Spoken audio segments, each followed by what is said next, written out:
All right, there's life in Carpinteria. We're at Darren Stockton's studio and I'm in San Diego. We're joined by our second special guest and probably the most specialist of guests. We'll do a double superlative on that one. Shelley Verses. And we've known Shelley since the early 80s. So we thought we would take us back in the time machine and hear about her working on the 84 games, the 85 Giro, and the first woman to work on the Tour de France, I think, would be a safe bet. 1986 tour with 7-Eleven. She worked with La Vie Claire, Toshiba, TVM, and she's been our friend for a long, long time and an influence on all of our cycling careers and taught us a lot. And I think we taught her a few things too, maybe how to drive a scooter and motor pace and a few other things like that. Boy, you better believe it. Thank you. So welcome, Shelley. We're the Service Course Report podcast. We've been around for 44 episodes. We're on YouTube, Spotify, Apple. Find us where you like. And this is our second guest. We had Zap back in October, Zapata Espinoza, formerly of Mountain Bike Action. Yeah. I'm very honored. Yep. So you're our second guest. If you ever want to know who we are, because you're joining us for our first time, you can go back to episode 1 and hear about Kurt and Darren Stockton, who are sitting with Shelley. And my name is Ed Philbrick, and let's get talking. All right. Sounds good. You guys, I got to ask you a question. Yeah. Okay, so when we were doing massage, when you guys were the juniors, okay, and we were doing massage on the floor up at Conejo Lane, okay, how old were you guys when you were coming for free massage? When I was doing my hours, okay? How old? Yes, you were like 14, right? Probably 15. I think that was 1984. 83. No, 83. Then I would have been 14. How old were you, Phil Brico, when you were getting free rubs? Well, I would put DS at 13 and me at 14, but maybe we were both on the cusp of flipping digits there. But yeah, I'm one year older than Darren. Yeah. How old were you, Kaz? 83. So I was like 17 and 18 at the end of that. So we were all still in high school. Yeah. All at Santa Barbara High. We had right. And you guys might have even still been at middle school, maybe, huh? 83. Yeah, but I don't think I'd met you then. I think not like during the school year. I think maybe that winter from 83 and 84. 83 that's kind of that first year I really raced. Oh, man. So, you guys were all coming up to get free rubs when I was doing my hours for Santa Barbara School of Massage. Oh, yeah, that was it. To crank out my hours, and they weren't teaching sports massage. And so I was just doing hours to get my certification. I was working at the training room at City College, and I thought, I'm going to get my hours, and work on the guys that are cyclists. This is easy. And everybody was signing my sheet. Right. Oh, that's right. You actually had to manually keep a track of your hours. A log. So all you guys were coming up to the house where I lived up in, on Conejo Lane. And Darren and Kurt's mom, she was an insane athlete. So, of course, she catches wind of this and she's like, I'm sending my boys up. They're cyclists.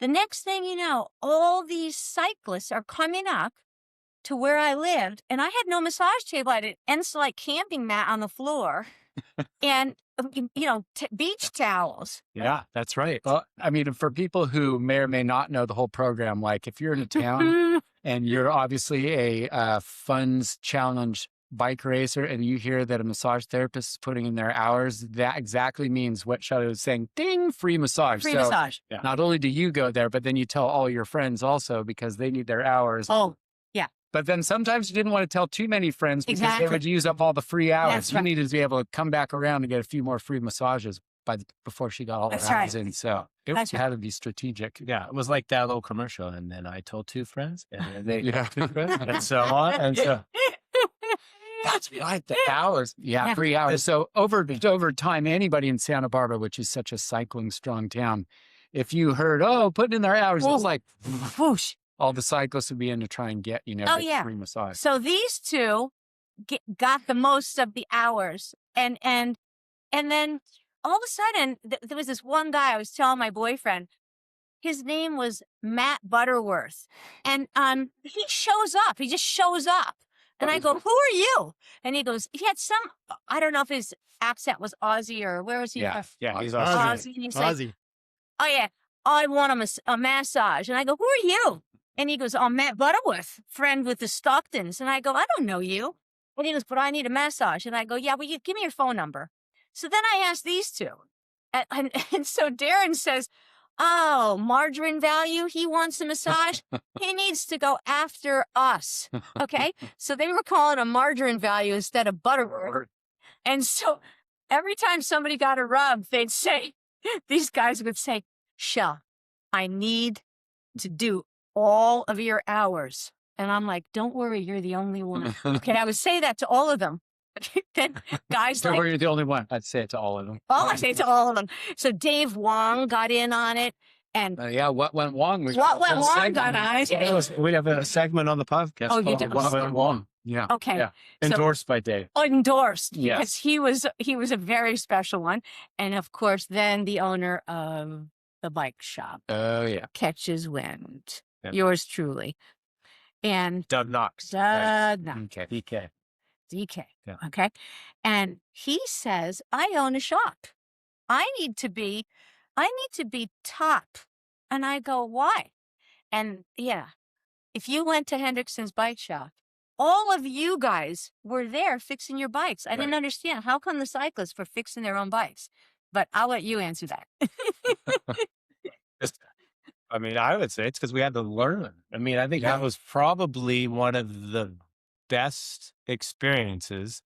And I can speak from running race teams later, even, 15 years ago, that you get a bike racer that didn't know how to work on a bike. And then if there's a problem, especially in a race or right before us, they can't fix it. That was amazing. So it was like, I mean, Terry Gearhart, oh, man. John Pierce, Yeah. right?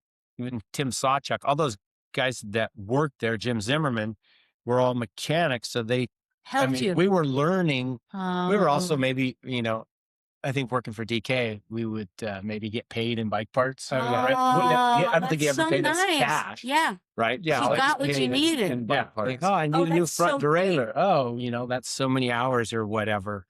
But it did. I mean, we did have some like that type of mechanical background just growing up because our dad fixed and built All stuff. Engineer. on dirt bikes. Yeah. He was But motorcycles, our BMX bikes. And then when the three of us went to Santa Barbara Middle School, Oh, that was a bike-centric school. school, and they had these trips, and you had to be some part of the integral part of the trip. And so they had this program called the Bike Monkeys. Oh. So we were the didn't know mechanics this. for all the other students. Oh. So that's, I think I mean, now you're like, right? So we Yeah. start talking and these yeah, then it memories starts come back. clicking. Yeah. And Ed, were you one of the guys that was out at the bench at Hendrickson's too? Were you one of the guys allowed back there too? Well, the Kurt and Darren always had there was always a pecking order. They had a slightly higher pecking order than me, but I worked my way into that pecking order. And it was like how much access you could get to Regina chains or Miard freewheels or whatever you needed, we always needed a lot of stuff and we always needed a lot of help. And so it was, whether Terry would be nice to you and let you work at the bench, whether DK was sitting in his office lining up his papers and like doing his de-stressing exercises, because True.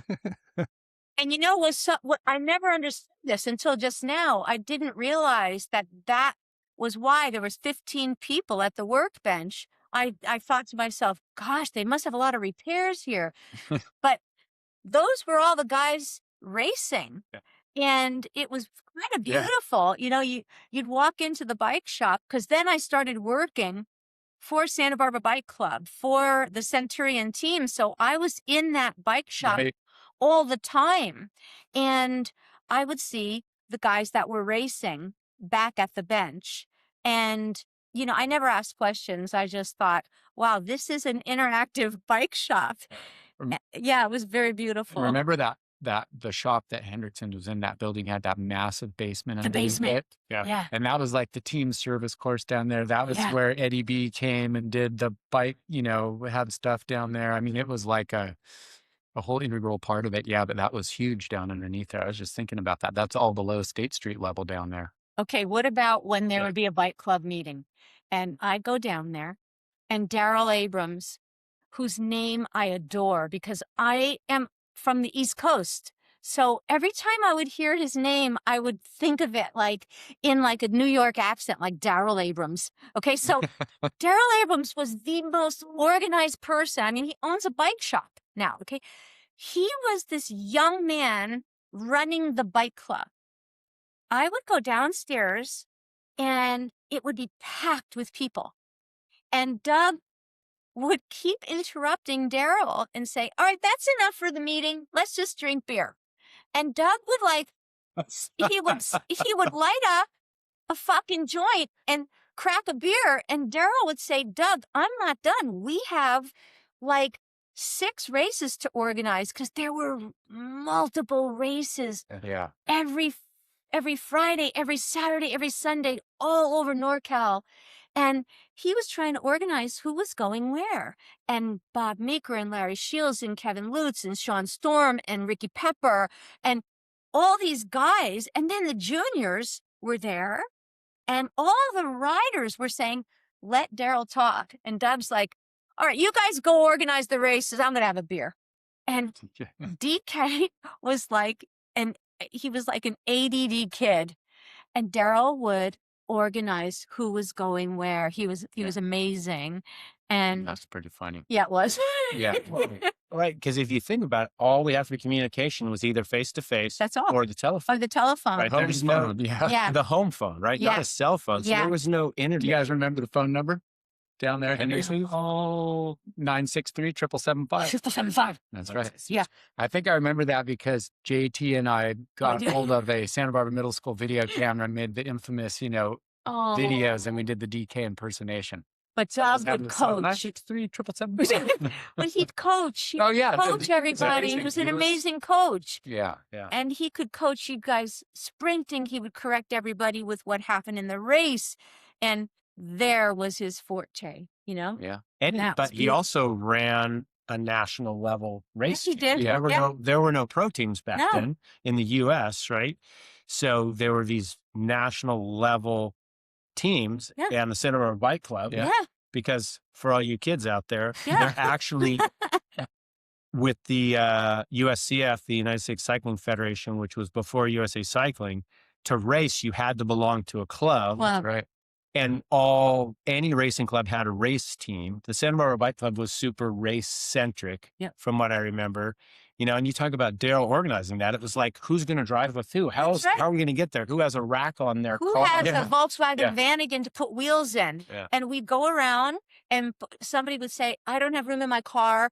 Can you take my wheels? And we would go as young kids and pick up people's wheels and pick up their bikes and put such and such Yeah. food in our coolers and go to the races Carpooling together. it. Yeah. We carpooled. It was really fun. And Yeah. somehow get back home by And Sunday somehow night get and back get to home. school on Monday morning. That's what we Yeah. all did. Well, and Yeah. a lot of those guys too, they were all students at UCSB as well. Mhm. Like when we Yeah. were in high school, most of that, all the local guys on the team, not the national guys, not Kevin Lutz or, Bill Watkins or Kent Bostic, but those guys, they were all students. So if you remember, UC Santa Barbara had one of the best collegiate teams. Yeah. Because all those guys raced on this team that was basically what would be considered a pro team. Yeah. these days.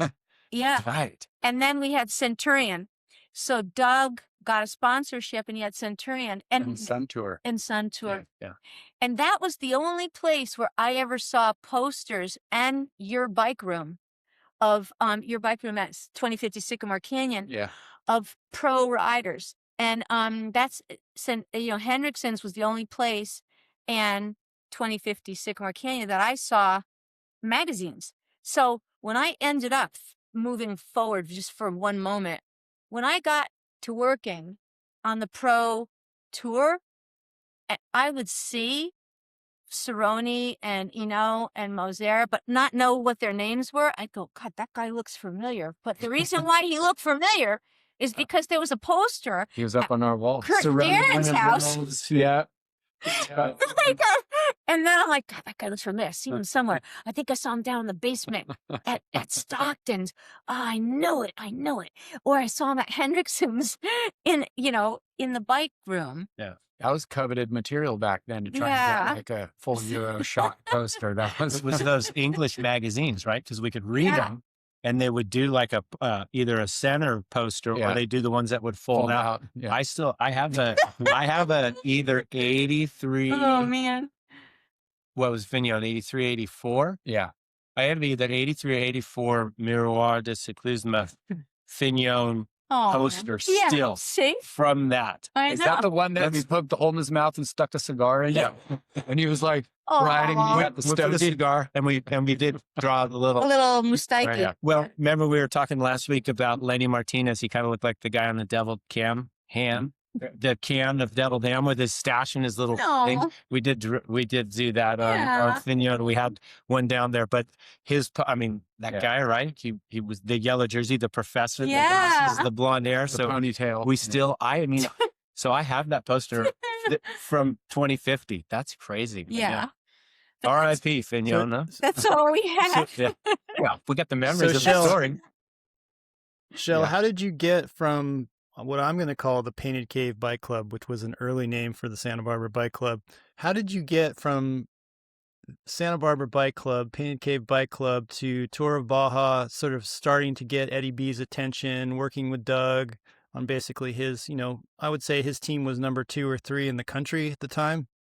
How did you evolve? Well, I was with Doug's team and just with the Santa Barbara boys. That's the only thing I knew. I was working as a gardener, a lot of landscape jobs and, selling flowers in Santa Barbara, cleaning boats, and just doing the Santa Barbara thing. Just had like multiple jobs. And so I didn't get paid, working with cycling. I just did it because I was helping. I thought it was amazing. I was an athlete as a kid, a field hockey player. And so I just had been doing all these free massages, up at the house. I finished my hours and then I just surpassed all the hours. I just kept doing the free hours because I couldn't say no. Yeah. There were all these young riders doing so much for their sport. I just thought this is one of the most beautiful things I ever saw. And I had a boyfriend, Joe Kate, and he was a bike racer, as were these guys. And these guys would just talk to me. I saved up money to buy a Battle Creek table, which cost me like $150. And I saved that money up working gardening jobs and selling flowers. And when I got that table, then, Doug Knox was saying to me, why don't you come to, some of the races? And I just did it for free. He didn't have money. So I would go to some of the races with Doug's team for free and just continue working my little side jobs, my side hustle jobs. And so I just thought, this is worth it to help these athletes. And I was at a couple-day race somewhere in the Redlands or something with Santa Barbara Bike Club. And Eddie B was there, but I didn't know who he was. And I was warming my guys' legs up. They were sitting on the curb, and I was squatted down. And Eddie B came over, and I've told this story to other journalists before, and he could hardly speak English. And he goes, I see you at races. I need someone like you at the Olympic Training Center. And I'm like, you don't even speak English, man.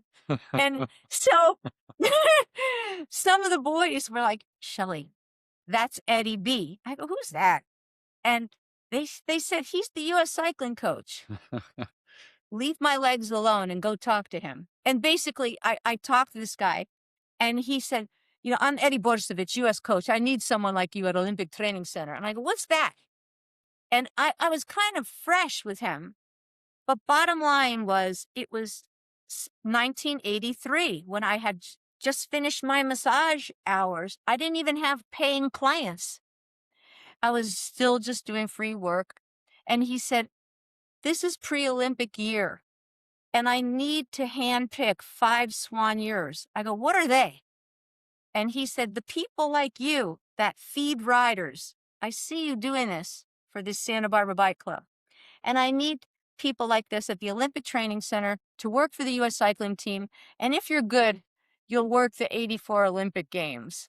And I go, oh, how much will I get paid? He said, nothing. And I thought, oh, well, that's nothing new, you know? So, And unfortunately, it's still nothing new. I said, oh, wow, that sounds like fun. How many gals are there? He goes, well, I have to pick 2 women, you know, for Title IX. I go, oh, God. And he said, you know, he starts to explain to me that they don't usually last. And I'm like, why would he even say that? And I go, why not? He goes, well, they're either having sex with the riders or they can't handle the load. And as soon as he said they can't handle the load, I said, I'll do it. And then he said, I'll fly you to the camp and you'll have a room with the other girl. So he flew me to the winter camp and the whole U.S. team was there. And all the 7-Eleven riders were on the U.S. team. And I end up, you know, working at that camp. The other girl barely made it to the 3rd day. She couldn't handle the load. She couldn't handle the load. We had to do like 12, 14 rubs a day, but I had a lot of practice. Look at what I was working on. These stallions. But that's how I got there. And that's how it started. Mm. And I made it through that camp only because of Amos Otley, you know. Amos. Amos, remember Amos? Yeah. And he was this amazing mentor. He worked already 35 years for the Federation.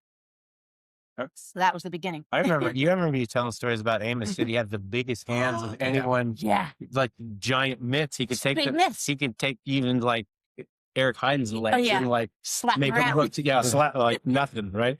Yeah. Yeah, that's right. Amos Otley. Wow. So when I got to that camp, I was barely, they gave me a list who I was supposed to work on. Mhm. And the first massage was supposed to be Nelson Vales. And I'm like, yeah, right. So I'm just about to start Nelson. And Nelson's already mouthing off. He's already piping up. And Amos Otley said, hey, California, get over here. And I thought, oh, boy, I'm already in trouble. And he pulls me outside and he goes, are you coachable? I went, yes, I am. And he said, you're going to move your table with Nelson next to mine. And you're going to do everything I do, erase everything you learned, and you're going to copy me. Mm. And so I said, oh, this sounds so fun. And he said, the other girl, she's not going to make it. And he said, the second you get sore, you tell me, and I'm going to get you down to the training room where the Olympic athletes go, and we're going to get rid of any soreness. I went, oh, cool. Well, the other gal didn't make it past the 2nd day. I put my table, you know, they moved my table next to Amos, and Amos said, don't talk to Shelley. Shelley, put your hands in the air, put your hands in the air, put your hands in the air. And he was like, boom, boom, boom, boom, boom, boom, boom, boom, boom. And it was awfully fun. On the 3rd morning, I couldn't put my ponytail up. So I went to Amos. He goes, bundle up. Let's go. Went down the training room. And the only sports that were there training at this camp were cycling. Yeah. U.S. cycling, U.S. weightlifting, and U.S. boxing. So he sets me up to go down 2 times a day and get what the boxers were getting. And I was set up at a table between Mike Tyson and some other guy who clearly, I forget his name because Mike Tyson was 17. And so I am getting worked on just like Mike Tyson, okay? Because we're sore in the same places, neck, arms, shoulders, back. And at the end of all of our treatments, we got packed with like these hefty bags with crushed ice. Mike Tyson is this young junior. At some point, he says to me, yeah, Shell, I know how you're going to make it. I want you to spar their legs. You don't have to use your hands no more. He like sparred my legs. I thought this is the best thing that ever happened. Okay. I said, I can't spar them down. He goes, yeah, you can. I'm going to teach you. I'm like, stop it. Don't. Okay, Amos won't let me. After like 3 weeks of me getting what the boxers got, all of a sudden, you know, remember at the OTC how they had those lock gates at the front? Okay. there was a bunch of paparazzi. And I was like, what's going on up there? Mike doesn't say anything, but the other boxer goes, yeah, there's a lot going on. And the next, after, I don't know, several days later, Mikey's gone. Well, he turned pro. And so he turned pro. Before the Olympics. Yes. During that winter camp, during that December camp, he turned pro before he turned, like he was about to turn 18. So it was awfully quiet during my recovery. I remember you telling me a story how, one time when you were up in the training center working and I don't remember if you needed the money or you just got solicited from one of the weightlifters, like, hey, I'm really struggling. Like, I need to get some work. I had to pay rent. You telling me the story. Yeah. And she's like, I was used to a normal cyclist, like wiry legs. She's like, my hands could get around. So this guy, she's like, I was working his thighs in sections, like working his quads in sections because his legs were so big. I wanted to make extra money to send home for dog food money for Gus. Yeah. Okay. So I started working not only on the cyclists, but on the U.S. weightlifters. So I was making money. Eddie B would have me clean closets. He'd give me money. I'd make money babysitting little Eddie. And then I asked Eddie B, can I work on some of the weightlifters? Yeah, you must do your work with cyclists and then you can work on weightlifters. I thought, man, that's a much bigger leg than this. And so I had to section it off. But, I had to make that money to say. Got to make that money. Got to make that money, baby. Come on. So basically you were at the training center and you got room and board. I got room and board. But no. And they flew you out there, but it was nothing. If you wanted to go to the store and get an apple juice, no, because you could get one at the cafeteria. You needed the right? You had to get for free. But you had to get cash, right? You wanted, you needed a new pair of sneakers, right? Yeah. Oh, yeah. Yeah. So I asked Eddie B, I need money. He's like, you babysit little Eddie. Ed Burke, have you cleaned his house? And you must find ways. I create things for you. Clean out closets. And so you give me $10. And, how was I going to do it? So that's right. Yeah. We figured it out. That's a pretty good Eddie B impersonation. Yeah. That's right. Just as a side. When Oach wanted everybody in bed. That's Steve Hagen. No, Steve Hagen. Back to Oach, sorry. So Oach, who was the director of 7-Eleven, he kept showing up in 83 and he would hire Yarrick Beck. Oh, yeah. Ange Beck. They were coaches at the Olympic Training Center. Me, Roger Young, because he wanted all of us, when we weren't having a national team camp, to be with the 7-Eleven riders when we were away from the Olympic Training Center. So then I would get paid when I worked with 7-Eleven outside. If you think about it at that time, I mean, that would have been, if you could think of anywhere in the country, that would have been the place where the best riders were, right? And so they wanted the people that were working, already working on those people, had knowledge of it. Like, where else are you going to find somebody working at that high level? Yeah. So then those guys would leave the national team camp. And then when they left the camp, Yarrick Beck, Ange Beck, Roger Young, and me were with them. And then by the time the 84 games came, we swept the medal count with 9 medals. And so then when they turned pro, I turned pro with them. Nice. Yeah, in 85. Yeah. In 85. Yeah.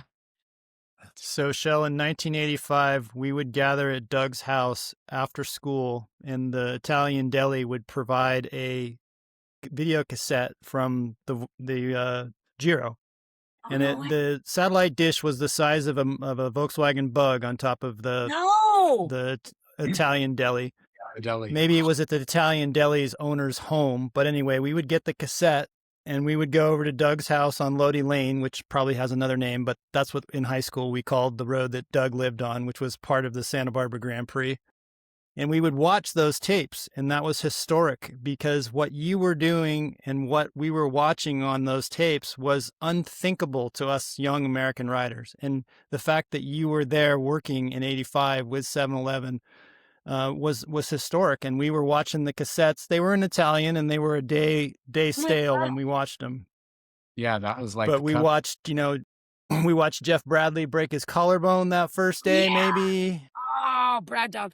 Oh, yeah. You guys were the only ones that were watching the coverage because it wasn't even available here. Right. Yeah. I guess It was whoever a tape. DK invited over to this house no over there. way. It was on Nopal. Remember? Yeah, no, Behind the high school. Behind the high school. Yeah. No way. Yeah. And it wasn't even, it took, what, 3 weeks for any journalistic coverage?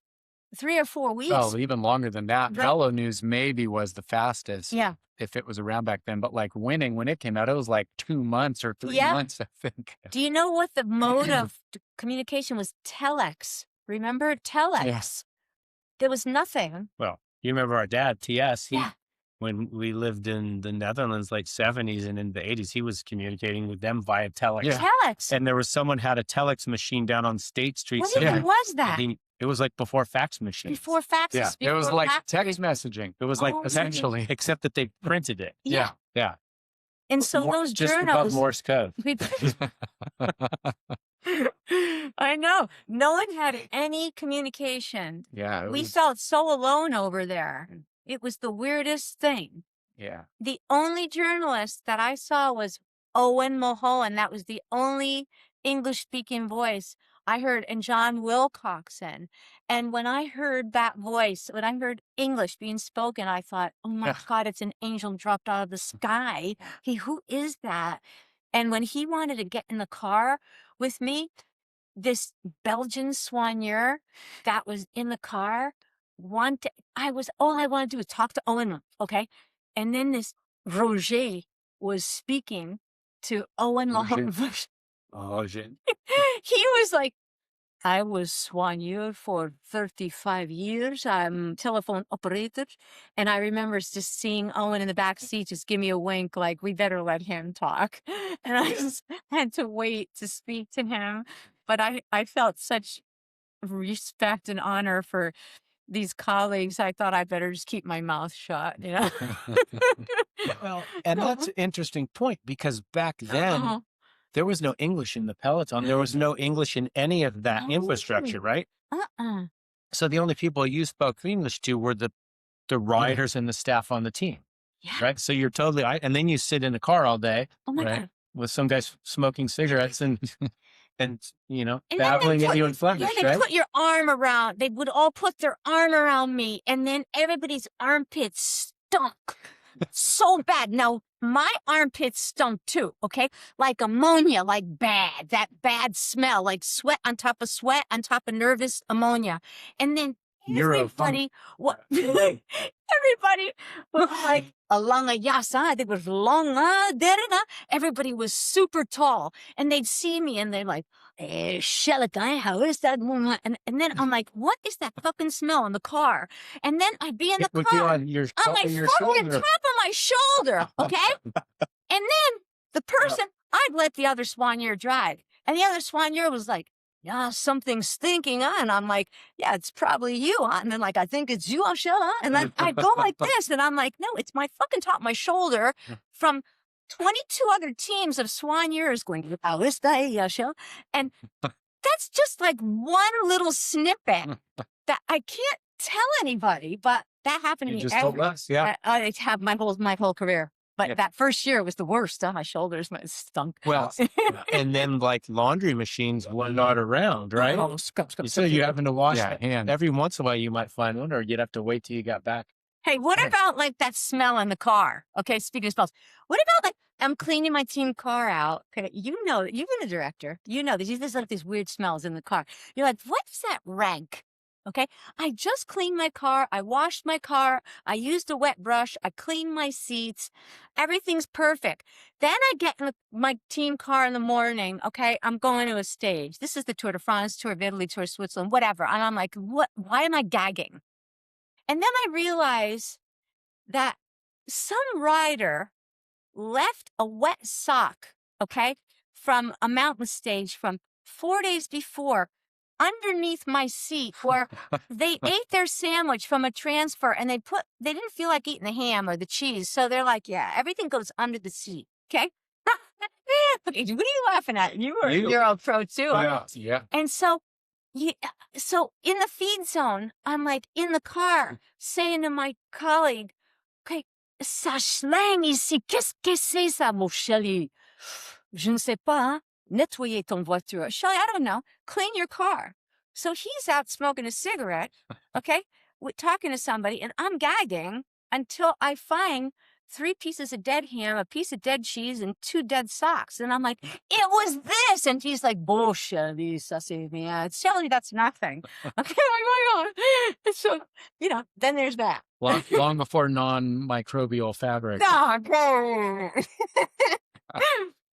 This sounds like having a preschooler, and I remember that. I remember with my daughter. So The nasty. smell in my car. Oh, What what is that? For like a week and a half, and I found a half a sandwich in a Ziploc that had been opened, and then it just got stuffed between the seats, and it gets sour. Oh, yeah. come on. So Yeah. that happened once or twice, and then I wrote a team policy that said if anything gets left in the car, every single rider gets a fine. And guess what? The car was never driven. No. I said, it's not the soigneur's responsibility to clean up your stuff. They'll clean the car, but they're not going to clean up your personal stuff. Yeah. I don't even think I had to fine anybody because the threat of it was more than enough. Oh, that would not work with Bob Roll. Okay, because that Bob Roll rules, that would never work because he'd pin it on somebody else, even though he'd be the culprit. Okay, so I just fined everybody. Well, Bob would say he didn't have any money though, right? I said, if one rider left something in the car, I said, every single one of you, all 8 riders get fined. in Swiss francs, there it is. That's it, done. No, I done dollars. Dollars? Oh, Yeah. that's even worse. Oh God. Oh man. Oh brother. Oh, So what's your best memory of the 85 Vuelta? We skipped over the LA games. Is there something special you want to say about LA? Oh, the LA Games is a special moment. of LA, of Los Angeles. well, and think about it. Yeah. In 2 more years, we're back in LA. Oh God. Right? Oh God. Okay, we had host housing, Philbrico. Okay, so I never saw the opening ceremonies. Here we are. Okay, we're down in host housing, and Host housing at the Olympic. yes, we're in host housing.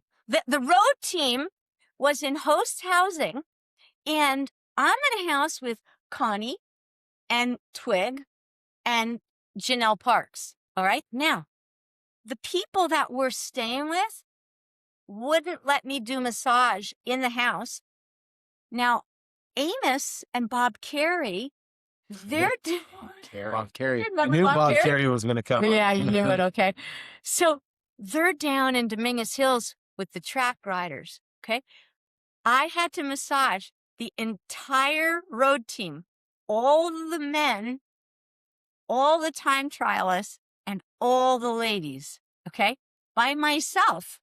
So I call up Amos and I go, Amos, I don't have any sheets. Well, honey, we'll bring you some money. Go to the Salvation Army and buy lots of sheets. And don't tell the host house that you're washing massage sheets. Just wash clothes. But just keep washing the sheets so you have fresh sheets for the Olympic team. Okay, you're at the Olympics. And he was very calm. So the entire Olympic men's road time trial and women's team was getting massage in a garage, okay, down south. And they let me do it in the garage. And I had to buy pillows at the Salvation Army. And I had to get a cooler and get drinks. And Bob Carey was running money back and forth for me to get cold drinks and ice for the boys. And I had to act like Switzerland, always calm around the boys. Right. And I said, how am I going to massage all those riders every day? And Amos said, you're just going to have them on a rotation. You hang up the massage list and you get all the host housing phone numbers and you just call them and you let all the boys know what's going on and when it's their turn. And then one of the days, Ron Kiefel got a saddle sore. Something happened. And something occurred and it wasn't a regular saddle sore. And Bob Carey had to come up, and we had to do like a small operation. Okay. And it wasn't a In the regular. garage? Oh no, at the host house. Okay. Puckering up just At the host house. And it was a cyst, like about that big. It's like a golf ball. And he had to train for the road race and the time trial with no seat on. He had to do the rest of the training standing up. Okay. I thought it was him that cut a hole in the saddle. That's a different story. No, from that's somewhere another else. story. Yeah. So we had to, in size, we had to pack it with like boron powder, and we just it had to heal open. And, you know, these are the behind the scenes things that occur. Yeah. Yeah. And then we painted the course, and Alexi didn't want to eat the regular food. He wouldn't take part in massage. And I called him the day before. And I said, hey, Alexi, it's Shelley. Oh, hi, Shelley. I said, you know, I'm preparing the race food for the whole road team. What do you want? And the food he wanted was completely avant-garde. I said, I'll get it for you. So I didn't sleep the night before. I went and got all his special food, his apricots, his everything. And I made sure to call him to tell him I got everything he needed. And so there was a lot of different memories. And imagine those host people. Then That's wild. they could then say, I had the Olympic gold medalist. Got gold and bronze. Team top 12 bronze. Yeah. So did Alexi stay at host housing, or was he on his own program? He's on his own program. Yeah. And, you know, sleeping in a yurt somewhere or well, something. he was somewhere else. But you know what? He did things to the beat of his own drum.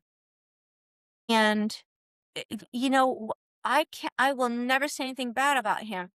He even wanted to have, he even on 7-Eleven he had special suitcases made for pressure cookers and rice cookers. And he wanted me to get, I was living at your house. Yep. Yeah.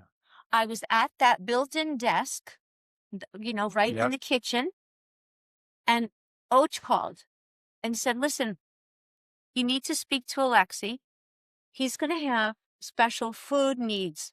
I'm thinking special food needs. And I was on the phone with him at your house for like an hour and a half. He wanted me every day, in addition to preparing food for the riders, to source organic food for him, for his pressure cooker, for his rices, his grains, and everything. And I thought, you know what? I'm going to do it for him. I'm going to do whatever he needs. I am going to do whatever Alexi needs. And the reason why I did it was because I was an outcast. And I thought, I am as different as he is. And so I went out of my way and I did whatever Alexi needed, because I felt so off the grid, and I knew he felt that way too. Interesting. And I got whatever he gave me on that list. And then he fell ill and he got like a bronchitis, and Massimo Testa treated him. And then Alexi pulled me aside and said, Shell, you can put all my special needs equipment into the car. I'm going to eat, you know, what I can the way the team, you know, is eating. And I'll just pick up certain foods. But would you continue to buy me this, and this? I said, you got it. And I didn't ever complain about him, because I was being complained about by the whole history of cycling. One of my, when you were talking about how Alexi, excuse me, how Alexi had his own special food. I remember you telling me. So Lexi wins the gold medal. He signs for Panasonic next year, and it did not go well. Or Alexi. Right. So then that story. now, so he was on 7-Level. Was it the next year? Right. So he did his Panasonic year 85 and 86. Must have been so brutal. And I remember you telling me that he had like some special jar of honey or something. He puts it on the table and Roll sits down, just takes his finger and puts it right in the honey jar and like pulls it out the whole thing. And Alexi's like, no, losing his mind at the table and stuff. So could you imagine? that was one of the stories I remember about Alexi. I remember about Alexi and his special food. Roll putting a finger, Roll putting it in the honey. Oh, come on. Oh, come on. Yeah, Oh, man. Oh, Well, that was man. a special day in '84. You were there. We were there. We were on a hillside. Kurt and Darren were on one hillside. I was on another. I'll No never way. forget it. Yeah. Yeah, I got chills on my arm every time I bring up '84. That was will be a historic highlight. And I can remember walking through the feed zone and seeing you work. I feel like Joe was working with you too to some capacity that day, or something was going on. But anyway, maybe I made that up. Brainerd was there watching. Yeah. Wjoe was there watching, and Yeah. but he wasn't. Wjoe wasn't working. He just was there. Where were you guys on the course? We were all around. We No way. parked kind of on the back. Yeah, we kind of cruised around and watched it from a few How different vantage fun. It points. was like through neighborhoods. Yeah. Some of it, right? Yeah. And that big hill. Yeah. There was the big Yeah. hill. There was a steep one. I think we were more on like the backside of the course. Where it was the last more longer gradual climb that then dropped down towards the finish. There was a steeper, shorter climb on the other side. I think that's the one where Alexi was attacking and swerving all over the road. Yeah. And then they dropped down and went around, then came back up, after going through the neighborhoods. Came back up that last long climb. I think that's where we watched most of the race, and then or a lot of it, and then we headed down And obviously to the towards the finish. finish area. Yeah. Wow. Yeah. I had a direct shot of the finish line from the hill, and people were holding American flags, big crowds holding huge American flags, and the whole hillside was chanting USA. And I told my dad, I go, Alexi has no chance. He's not going to win the sprint. There's no chance. And we could see the sprint coming through the cone zone, which I always laugh that there was cones in an Olympic class race, but there was a cone zone. We could see him coming, and then he won, and the hillside went crazy. And there was no smoke bombs or anything, but there was so much commotion that the dust was rising from the hill. Like, I get chills in my arm thinking about that day because just Really fun, huh? Yeah. And I remember I found a tree close to the finish, and I climbed up in the tree so I could be above the crowd. Oh. And yeah. and when Ed was talking about when it erupted, I remember people were like shaking the tree, and I was holding Oh. I was, hugging it or holding on the branches. But, I was like, Oh. but I had this great vantage point because I think I was before, so I could see the approach and see it going in. Oh, man, what a day. That It was was. super fun. Yeah. Did you guys ever think, like, if we had a world championships in Santa Barbara, I'm not going to say anything. What hill would you put in the world championship circuit? Oh man. Gas. Go ahead. Ladera Lane. Oh, shush, the Yeah. false flat.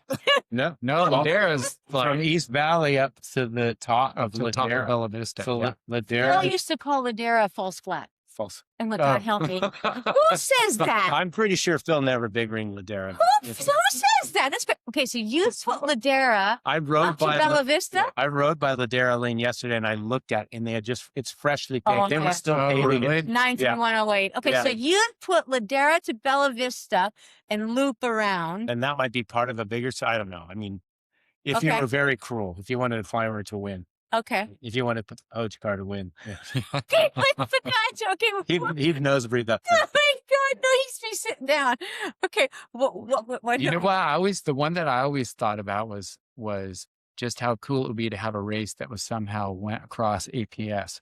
Because it's like all windy and over the city, and with road closure, the road would be wide enough. So I always envisioned some type of race, if we ever had a big race there, something that always like used APS, so you could, would be looking out over the city, and then would have to hit all the foothills and, come down by the beach. But I didn't have like a specific hill, but that was what I always thought about was APS. It looked, because I was always thinking, dude, looks Europe. Yeah, You it got stone does. walls. Yeah. It's like windy. You got the Yeah. big view in the background overlooking the sea. as So I part felt of like as part of a circuit. that would need to be a feature. Yeah. Phil used to talk about having Carrillo Hill as part of the circuit, and then there's some road he used to talk about in Hope Ranch. Sea Ranch. See, no, no. No? Is it Oh. Cresta? Is it? There's another one that's inside Hope Ranch. That goes. That goes up and over from inside, not Cedar Ranch, but on the inside, by Laguna Blanca School. Yeah, there's Okay, a couple steep ones. there's a steep one in By there. Flanagan's house. Yeah. Yeah, up and over, and have that be part of the circuit, and That would be good. for a world championship circuit, have those two poppers. Yeah. And but remember, he would do intervals on Casitas Pass Road, Yeah. and he'd do for Phil's Hill, he'd do like, 16 intervals up Ortega Ridge, and then he'd do intervals on Casitas Pass. Oh my God, please. That's right. That's right. Yeah, I'll never forget looking down and riding next to him and seeing he was still in his big chainring on Casitas Pass. And I was like looking over, I'm like, wow, that's crazy. Then I'd have to, And he was carrying on a conversation with you, and you couldn't even breathe. then he'd have me take the passport up Gibraltar so he could just sprint past the motor. The hell's that? Yeah. Come on already. Yeah. Oh, please. All right. Yeah. Well, some of these things we never thought would happen. We never thought the Tour of California would come to San Marcos Pass, but we never thought you would be in Europe at the 85 Giro. Do you have remember, a perfect story from the 85 Giro that you want to share today? Well, That doesn't include Francesco, does it? oh, hey, man. No, just kidding. That's probably your most famous Giro story. Well, then there's figa, fruta. Okay, you see, Yeah. my stories don't have anything to do with the race. There's, That's why we love them. my stories don't have anything to do with my my riders winning stages at the Giro. Okay, So those are history. I have a question. So before you went over for the 85 Giro, had you been to Europe before? Well, I was over with the U.S. team. with the Okay, national right. team, yeah. With the national team for the Bergamasca Got and stuff like that. And that was with the Would have been like in spring of 84 or something. 83, Oh, right? 83, And got it. so that was there kind of sequestered in with 7-Eleven. Like Right. it was with the U.S. team, but it was with the 7-Eleven boys for the Bergamasca and stuff like that. And I was with the U.S. women doing races in 83. So that was awfully fun. So is it like Right? you're just all of a sudden dropped into the mayhem of the Giro? I mean, was it just like on a scale of 20 bigger than anything you'd ever been? I mean, I guess the Olympics are massive, The right? Giro, the 7-Eleven went over and they did the classics, but they said, you can't go because there's no women. I'm like, fine, I don't want to do that. And so they went over, they did the classics, and then they came back. And then Mike Neal goes, you need to come over and do the Tour of Italy. And I go, there's no women. He goes, you're gonna come, and I'm gonna get you a credential because we need to have you. We can't have these European staff peoples. And I'm like, oh God. And so I figured, yeah, fine. I've been with 7-Eleven, 83, 84, 85 in the States. So I go over there. And my first language was Greek, Fulbrico. Okay, my family's Greek. So there's some chip in my head. Like you guys were over in Europe, when you were young, you pick up language by immersion, okay? You just pick it up. So I wasn't thinking about language. I'm just want to take care of my riders, want to go over there, get her done. So when I go over there, there were so many things that happened before the first stage in the Coliseum at Verona. So many things happened just in the first several days that could be like a mini documentary. Okay. So it's absolutely psycho. So the riders didn't even know that this stuff happened. I said to Mike, what are the most important words? And Massimo Testa was there, right? The team doctor. I go, how do I say thank you? Grazie. How do I say rider? Corridori. Okay. How do I say eat? Mangiare. Okay. So then I just figured I have to use my Spanish and add A or O at the end of anything. I'm like, yeah, that's fine. I'm fine. Okay, I'm fine. Is this your California Spanish? Yes. Yeah. Yes. I'm moving to California. Right? Yeah. Fruta. Okay. And so that's it. That's enough. I can't make a list of stuff. I just need to get over there. Okay. So right out of the gates, Alexi, he wants fig Newtons. I'm like, there's no fig Newtons here. I'm going to have to get panini and crush figs and put it in the panini for him. Okay. Okay, fine.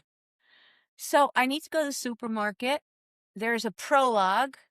So I don't think I'm going to have a problem in the feed zone. I just need to go buy the race food. Chris Carmichael is like, do we have our lawn chairs? Because if you remember 7-Eleven, we'd have all the lawn chairs by the van.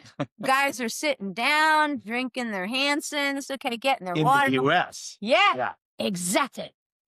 By the van. I go, yeah, I got the lawn chairs. I don't have lawn chairs. So I have to put that on the list to go buy lawn chairs. They don't sell lawn chairs. So everybody goes camping in Europe. So I buy these little stools. Okay. Oh my God. Flip out. Right? To flip out. Doug Shapiro says, it's really hot. We need umbrellas. So I'm like, yeah, I have umbrellas. Okay. I could keep everybody, So my first thing is I already got the stools. Now I'm going to go steal umbrellas. I can't buy umbrellas. So there's a cafe across the street. We're in Verona, the home of Romeo and Juliet, but I don't know that either. I don't know that. So there's a cafe across the street from the hotel. So I'm like, oh, look, that matches my team. I'm going to go Colors. It's like a red and green. Yes. Sprite. Red, white, and green. I'll just steal the fucking Sprite. So I'm like, great. I just run over there. I grab the Sprite umbrella. And there's no women waiters or anything over there. There's no waitresses. They're all capitanos, right? There's some guy comes out with this little cute little outfit. And he's like, well, cosa fai, bandita? And I'm like, no. I returno. He's like, no. And I just grab it, bring it to my team sprinter. Then I realize I need the stand. The base for it, right? I run back, I take it. I go to my car. I get some jerseys. I bring it to him with hats. And he's like, va bene. I'm like, oh my God. Swag them out. Okay. Yeah. The power of swag. You're learning the power of swag right there. That's it. Do that. Now I got to go to the store. So I'm on the way to the store. I got to buy the water and all that crap because Mike Neal's on my Wait, so I have a question. Oh, on the God. umbrella story. Oh, God. So then did you return the umbrella or was it a trade? Well, it was a trade. It wasn't. So you had the umbrella for the brand. And then the soigneur says to me, what is this? What is this? You think it's a picnic? Okay, you think we're going to a patio picnic? Okay. So I said, no, Doug Shapiro wants umbrellas. He goes, Doug Shapiro. Okay. And he starts with me. So then I have to offload the umbrella. So before we even get to stage one, before the prologue after the prologue, I've already given this guy jerseys.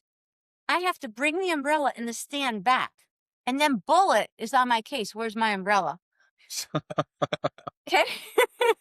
Bullet being Doug Shapiro. Yeah. Yeah. Nickname. Yeah. Yes. So I have to go to the store to buy food for the next day's stage. And I get in my team car. Thank God I have my credential on. And I start driving. I just am in this beautiful village. And I got to get out. All I know is I got to get out of the village. All of a sudden, I see all these people with their baskets. They must have gone to the market. And I see them all walking in to an alcove. I'm like, oh no, somebody's hurt. Jesus, oh no, now what? They're all going in, but nobody's coming out. I put the flasher on. I pull up on a sidewalk, and I'm like, the prologue hasn't even happened, and I have to do first aid. So I pull up on the sidewalk, and I grab that orange Kramer kit, that first aid kit. Right. And I run into the alcove, and it's jam-packed with people. And there's a balcony, and I'm like, who's hurt? Who's hurt? And somebody comes up to me and goes, oh, signorina, dici buongiorno a Giulietta. I'm like, oh God, somebody named Juliet's hurt. So I'm like, Juliet? It was the Cappelletti's balcony, and there's a big statue of Juliet. And people were going into fucking going in there after they went to the market to go touch Juliet's breast. Okay? But what do I know? So this man with beautiful hair like you says to me, "Oh, fa calma, signorina, dice buongiorno a Giulietta." Calm down, miss. Say good morning to Juliet. So I'm like, oh my God. I go, Juliet. And he brings me to the statue and he has me touch Juliet's bronze statue. I'm like, this is crazy. It's like Pulp Fiction. It's all the stories behind the stories. You know, you're So I don't have my Instamatic. I put down the med kit. I touch Juliet and I point to the balcony and he's like, Romeo. And I go, Romeo. And all these people are writing notes, love notes, and they're putting them in the wall. And I go, what's this? And the guy goes, scrivi una nota di amore. So I'm like, oh my God, I open the med kit. And I take out a gauze pad and I take the piece of paper and I write, oh, Juliet, bring love to my life for the rest of my life. And I roll it up, I stick it in the wall, and I'm like, shit, I gotta go buy the race food. Get in the car. And I shut the flasher off and I find a store. And when I get to the store, I need like 2-3 carts because the carts are so small. So I get all the water, I get everything, and I can't find figs to put in the panini. So I go to the fruit section. And there's that man, beautiful white apron. Everything is going fine. I see Romeo and Juliet. Now I'm in the market and I see the fruit man and I go, hi, Giro d'Italia. I show him my credential. Brava. I go, corridori. Mangiare. He's like, I go, fruit. I need figs. So I'm going, he's like, che tipo? And he's taking my hand and he's putting it over tangerines, lemons, limes. And I go, fig. And he's like, huh? And then I go, add A or O, my demise. And I go, figa. He goes, che? And I go, figo? And I go, figo, figa, fruta, mangiare, corridori. And I think what I'm saying is fig fruit, riders eat. But I realized that's not what a fig looks like. A fig looks like this. So I go, figa, fruta, mangiare, corridori, Giro d'Italia. And he starts going, va via. And all the people going by. So I'm repeating, I'm saying it louder. And they're going. Because if they don't understand it, you just say it loud. right. Yes. Because the problem is volume, not the actual word. So right? then people are calling me putana, va via, Troya. And finally, I'm like, oh my God, you people don't understand. Alexi Grewal needs figs. He needs fig Newtons. So I leave him and I go down all the aisles till I find the baking aisle. Raisins, figs, dates. And I buy all the figs that they had. I go back to that man. I go, look here, right here, figa. And he's like, Vadia. Well, it's called fiki, F-I-C-H-I. What do I know? Yeah. I buy all that they have. I go back. I get there to the hotel. Mike Neal, everything okay? I go, oh, yeah. So I now am at the prologue. And all these riders are going by, time trial. And they're all see me for the first time. So here's now, ciao bella. I'm going, ciao grazie. Ciao bella bionda. Ciao grazie. Ciao bella figa. Ciao grazie. I think they're saying, hi, beautiful fig. Well, Mike Neal says to me, Shelley, are you saying ciao grazie to everybody? I go, yes, I am. This is the calmest part of my day so far. And he goes, do you understand everything? I go, yes, I do. And he goes, Shelley, do you know what figa is? I go, yep, it's figs. I bought all that they had at the market. He goes, Shelley, figa is pussy. And I said, look. So I said, well, I bought it all for Alexi for making fig Newtons. And then he wrote me like, he started telling me what all these nasty words meant. And Of course, Mike Neal. what for me to not ask for that at the market. And so that was my first day.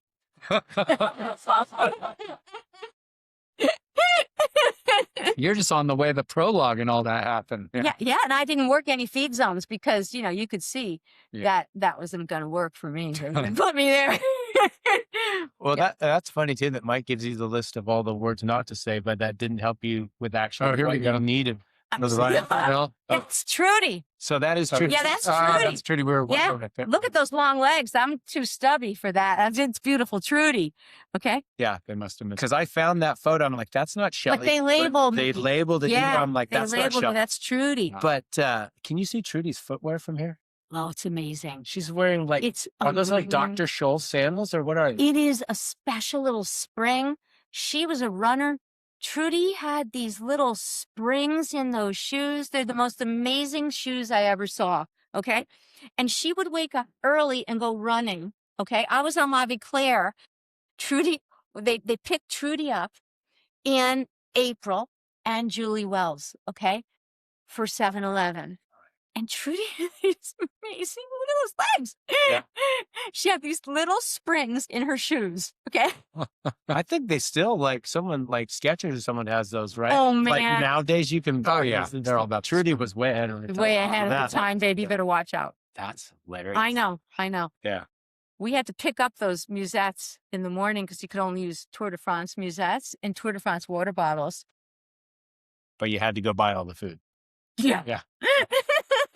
Coca-Cola was paying. Oh, That's right. man, That's imagine. right.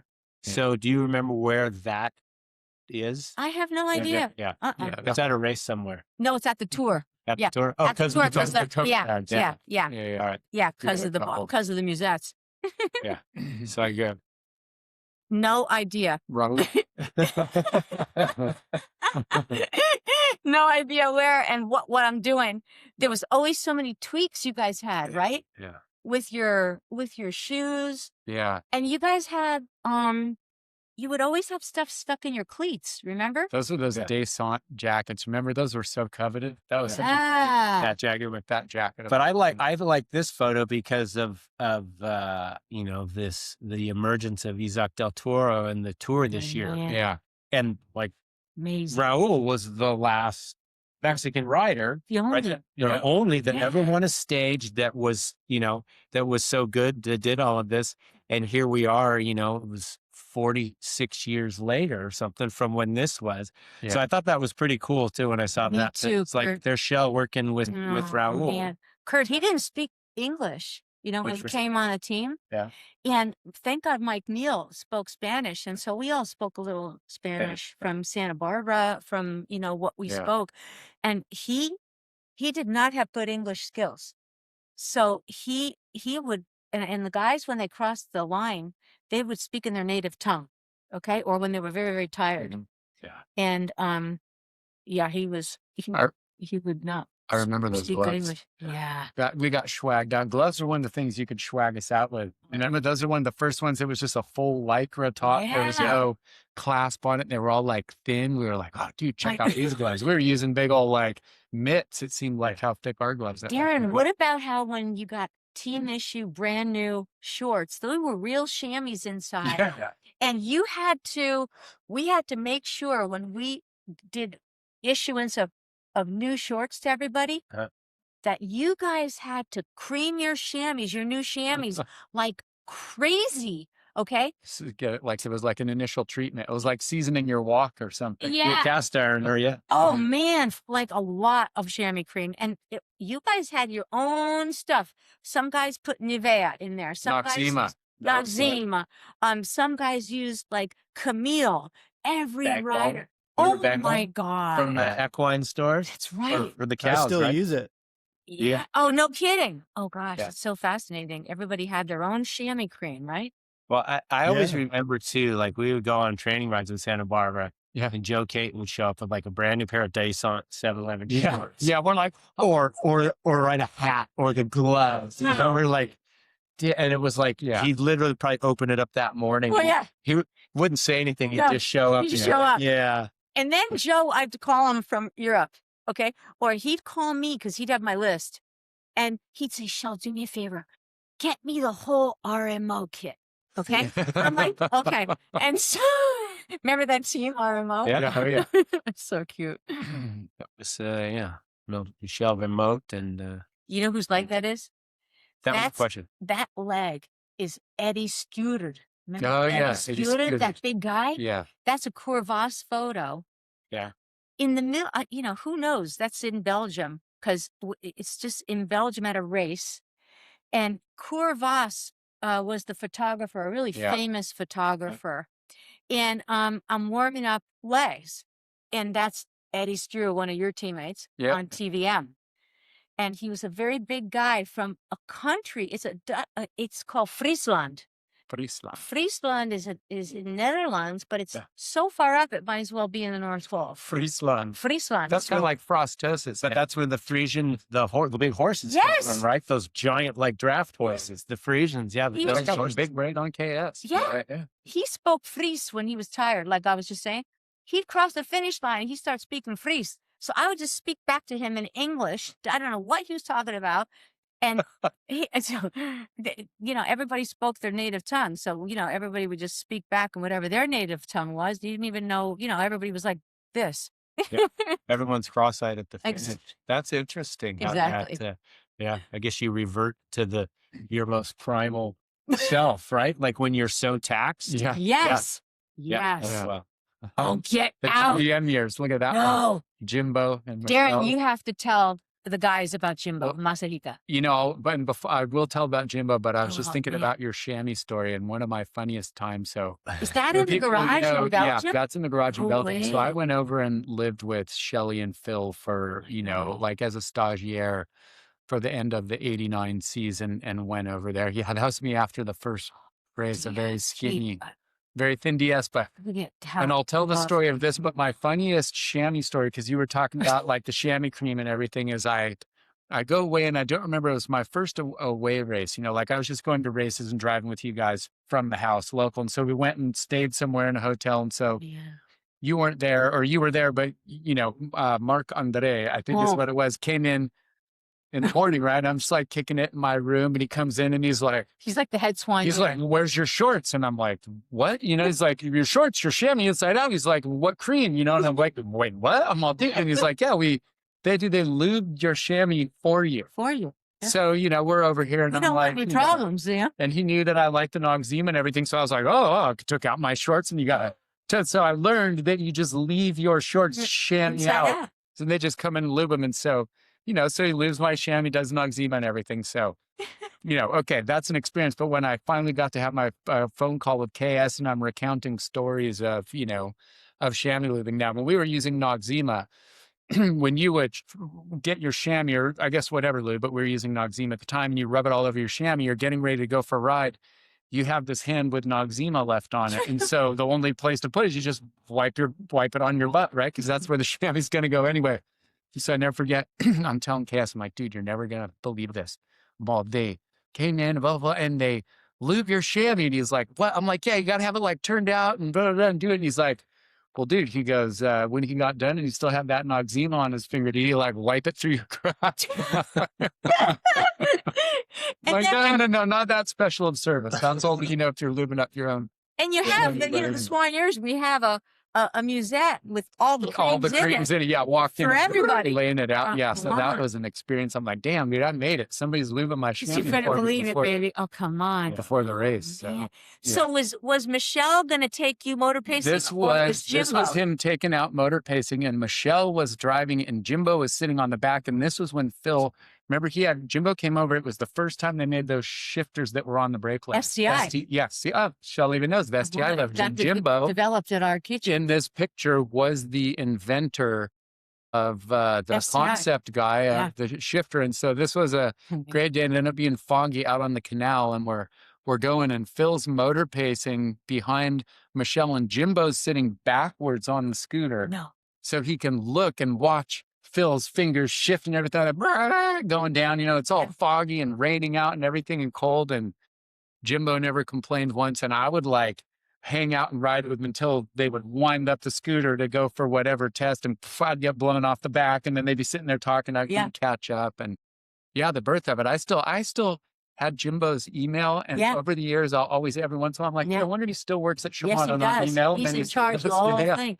So Jimbo Masahika, so they tried to create the STI, and they tried with a couple of other riders who absolutely had no patience to do it. But Phil was so stoked to be part of this prototype project. So this engineer lived with us. Yeah, came over and stayed. Followed the race, and he would train. He'd go on the moto, watch Phil. Phil would say stuff like, there's no positive click.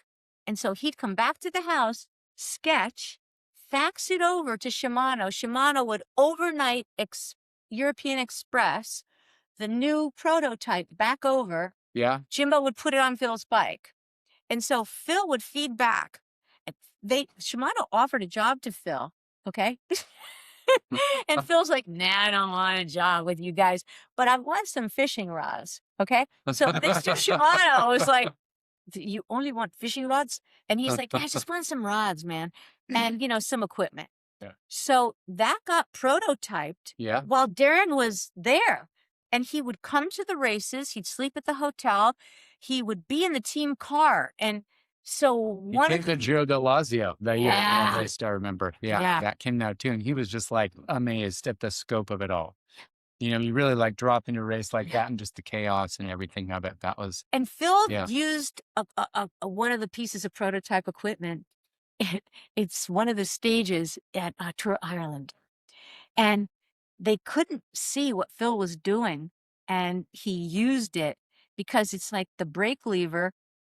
Oh, you mean his competitors couldn't see what I was doing. And all of a sudden he just took. Oh, that's right. For an attack one stick. Yeah. And they were saying that because, you know, normally you reach down to hit the frame shifter. That's right. Yeah, it was amazing. Amazing advancement in technology in the kitchen. I remember that tour of Ireland one year. Yeah. The year that he was over there when I was living with you guys. Because I remember just one day I'm like, came back from a ride. And I'm like, I'll flip on the TV and see if there's any racing on. You put it up and there's like 4 tiles. And one of the tiles is just Phil soloing off the front. I'm all, dude, you know. Because he had the STI on. He was handling it. That was pretty cool. But he was also a good bike racer. He was a good bike racer. Yeah. So so when Darren was there, they were doing all this kind of training. And there was another guy motor pacing you. Well, I had, you know, as people didn't know back in those days, maybe it's still the same. For whatever pro, a dude would just want to help him out, right? Yeah. Michelle would give him rides to the airport and stuff like that, take him out motor pacing. Yeah. And so he had a buddy who was like a young budding Michelle who was helping me out, hoping that if I ascended up the ranks, then he would, you know, he would have his spot. Here, I think, here's something. I don't remember his name. Yeah, so he was like my guy. Yeah, it's like a squire for a knight. We better believe it. That's another Game of Thrones reference for you guys who don't watch Game of Thrones. Yeah, that was kind of like a man friend or something like that. Kind of, yeah. You know what? In motocross, they had the man friend, so this would have been a similar, you know. But these guys got paid. Phil would arrange payment through the team, and you know, he'd get all these guys paid. And so it was amazing. So this was, God, DS. Oh, yeah, that was it. That's pretty wild. It's a great photo, D. Yeah, that was fun over there. So you're looking at the garage there. Yeah, that's awesome, DS. I'm sure the Corvette is probably see the taillight of the Corvette right there. Look at that. We're laughing because one of the pictures Ed Mike showed, it's a picture of you and Phil out of the back of the Corvette, that famous one. I'm like, I helped use the bug tar remover on that when he was selling it. Oh. Phil would bring over a Vet and drive it and then sell it, right? And turn a profit. Oh, yeah. Look at you. Oh, man. You know, another funny thing is like the jerseys that year in that shot of me that you can see they had just a black square on the shoulder. Oh, to block out. And that was because a sponsor that said they're going to sponsor the team bailed out the last moment, but no digital printing, no anything like that. They already had all the jerseys made. And so the only thing they could do is just go in and black. Yeah, they sublimated printed black over it, wherever the one was of me right on the shoulder. There. Oh, yeah, that's right. On the right shoulder. And I was like, what's with the right? It's like, sponsor didn't pay. And Darren, remember, if you're, look at your hairnet. Yeah. I still have that hairnet. Oh, no way. That's the 10-speed drive song calling. Red, white, and blue. Red, white, and blue. Yeah. That was the bomb. Yeah. Yeah. Dang, that is a skinny DS right there. Skinny DS, man. I'd have to say I was probably about 174, maybe. Really? I was thinking you were sub 170 and that. Man. Ate and didn't stop eating. But all I mean, they did was eat. Yeah, what are you still pretty 20 there? You're not even 21 yet. 20 years old. Barely. Wow. Yeah. Barely. And if there was a leader, okay, let's say DS was the leader at Tour Romandie, okay, we would iron on. That's right. A team. A heat transfer. Yeah, heat transfer, right? With the A heat transfer that not only transferred the logo on the jersey, but also transferred the heat onto the rider of the body when you were riding, because those things are like rubber. You get the leaders jersey, you got all these rubber sponsored heat transfers all over you. Man. The good old days. Now they got custom printed jerseys where the logos, every rider, every team. Working with a tailor just fits. No, I mean, you see some of that back in the scenes stuff. These days, they're like, gotta take it in. They sew it up. They have hairstylists at the races now. Back then, I still have the scissors from back then. Yeah. We used to cut each other's hair. Yeah. But they have everything now. Yeah. Give me a break. Yeah. I know. Imagine. Oh, geez. Good God. So what was it like working on the 86 tour? That was quite a moment. The first time the American team participated, 7-Eleven. Do you have any fond memories of that event? Well, there was no training. These guys, believe me, Alex and those boys would give you a whole other. We trained at Tour of the Redlands. That was it, because we didn't even know we were going over there. Okay. So we didn't know anything, Phil Brico. We didn't know what any of those climbs looked like. Nobody knew anything about anything. Okay. And so my funny memory now, like when I was just watching the tour last week, every morning I'd wake up with Adam. We'd be having our coffee, watching the tour. Okay. Like everybody else. And every time I see those mountain stages, I have these weird flashbacks, like we all do when we watch something or when we talk to each other, we all click each other's memories. Right. When I went over there, the colleagues I worked with assumed that I knew about the Tour de France. I only knew the name, the Tour de France. I didn't know what Alpe d'Huez was. I didn't know what the Tourmalet was. I didn't know what any of this stuff was, okay? I didn't know what anything meant except make my riders food, give my riders massage, and listen to what Mike Neal told me to do. Okay, so when we got to Alpe d'Huez, for example, I'm like, why are all these people crowding the road and on top of the hood of my car? Okay. And why do I have to drive up this thing? So then I remember asking my colleague, why are there names that rhyme with mirage and a number for all these hairpin terms? Okay. Like, what is this virage? 14, virage, there was a number for every curve. Yeah. What does that mean and why? Okay. And so I'm like, why are there names for all these? Well, Shelley, he's like, be careful. The clutch. I burnt out so many fucking clutches. Stick. Yeah. My fucking legs hurt so bad. Okay. And the people were on top of the hood of your car. Okay. They were on it. And I'm like, I'm going to kill somebody. Allez, utilise. They're like, just keep your foot on the gas. They're going to open up. like the ocean. Okay. So, I'm- let me, just for context, is this like the day of the stage you're ahead of the race going to the finish? Yeah, like we did the feed zone. And then Now we're you're, gonna go you're racing to the finish. Yeah, we're ahead going to of the finish, and people are all over the car. Yeah. All right. Now, we're going to stay at Alpe d'Huez. Okay. We're after Alpe d'Huez, we're going to have a rest day up there. But I never saw anything like it. Okay. And my colleague, for some reason, after the feed, wants me to drive the car for experience, for practice. Okay. And every time I'd slow down, I have to be in first gear again. Go up there. And so I just didn't understand any of this nonsense. And the same thing with whatever the climbs were. I thought, I have never, what are these people doing out here? What is going on? But they would keep saying, this is the Tour de France. And, you know, I'd say to the riders, did you see these people? Okay, did you see them? And my eyes were, I didn't even know who to tell. Yeah. And my mom and my dad, they didn't know Yeah. cycling. Right. So I'd write postcards to my mom in Connecticut. And my mother, she didn't know. Yeah, they don't know what's going on. They didn't know anything. Right. And Shelley, when are you going to settle down and start a family? Wait, that sounds like an Italian act. I don't know. Right? Yeah. and it was so shocking. What do you think watching like Alpe d'Huez like this year? It has to be Oh. as many people as we've ever seen. I mean, they're Oh, just man. insane, right? Oh man. And you know, just really interesting. When I see something, and I don't want to talk about this year's tour, but you know, the technology and training is so different. Back then, you know, everything was so simplistic.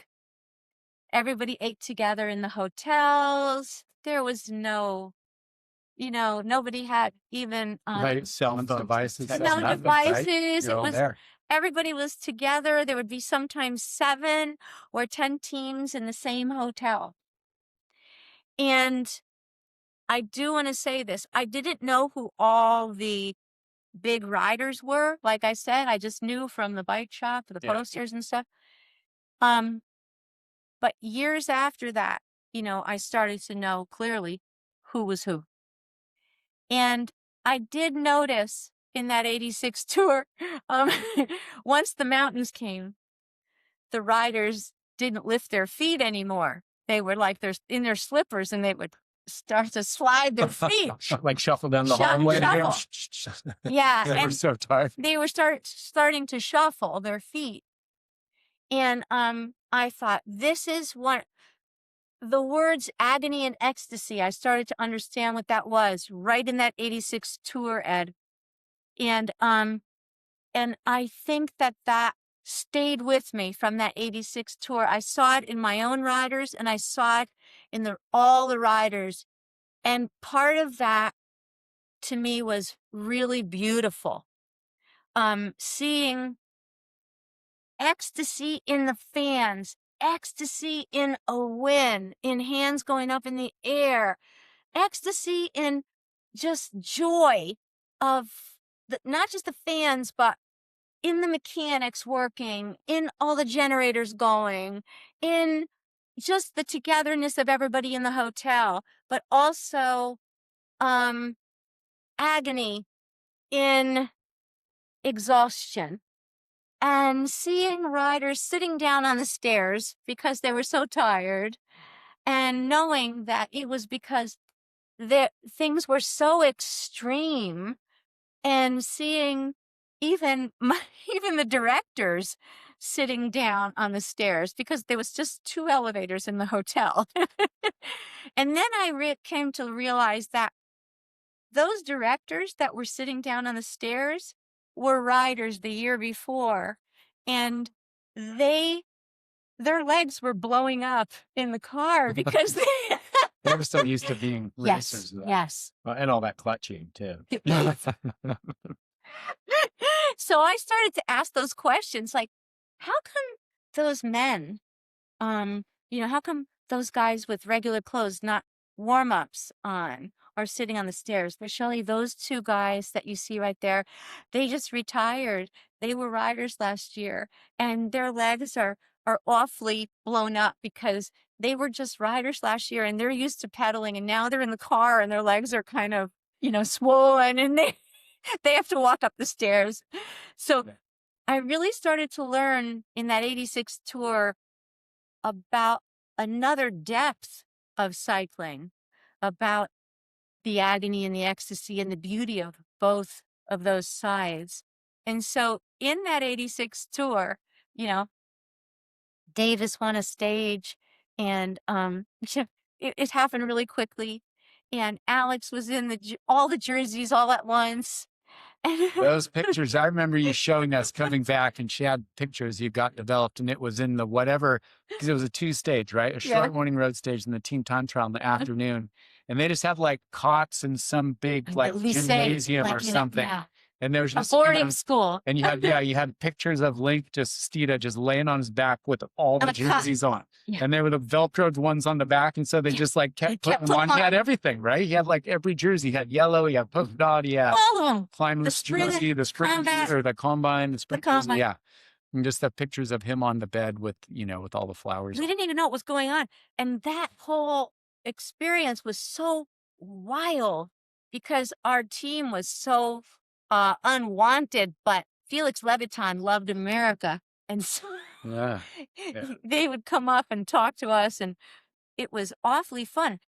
But we didn't know what hit us. It was like one day was a new adventure. Every single day was a new adventure. Now 7-Eleven at that time, like 85, 86, when they were racing in America, they showed up and had a hard time not winning just about everything. It seemed like they would show up at or being right up there. Yeah. So they go over to Europe now, amazingly, right? Kiefel wins Wevelgem, I think it was that year, I think 85, and then won a stage of the Giro the next year in the Tour.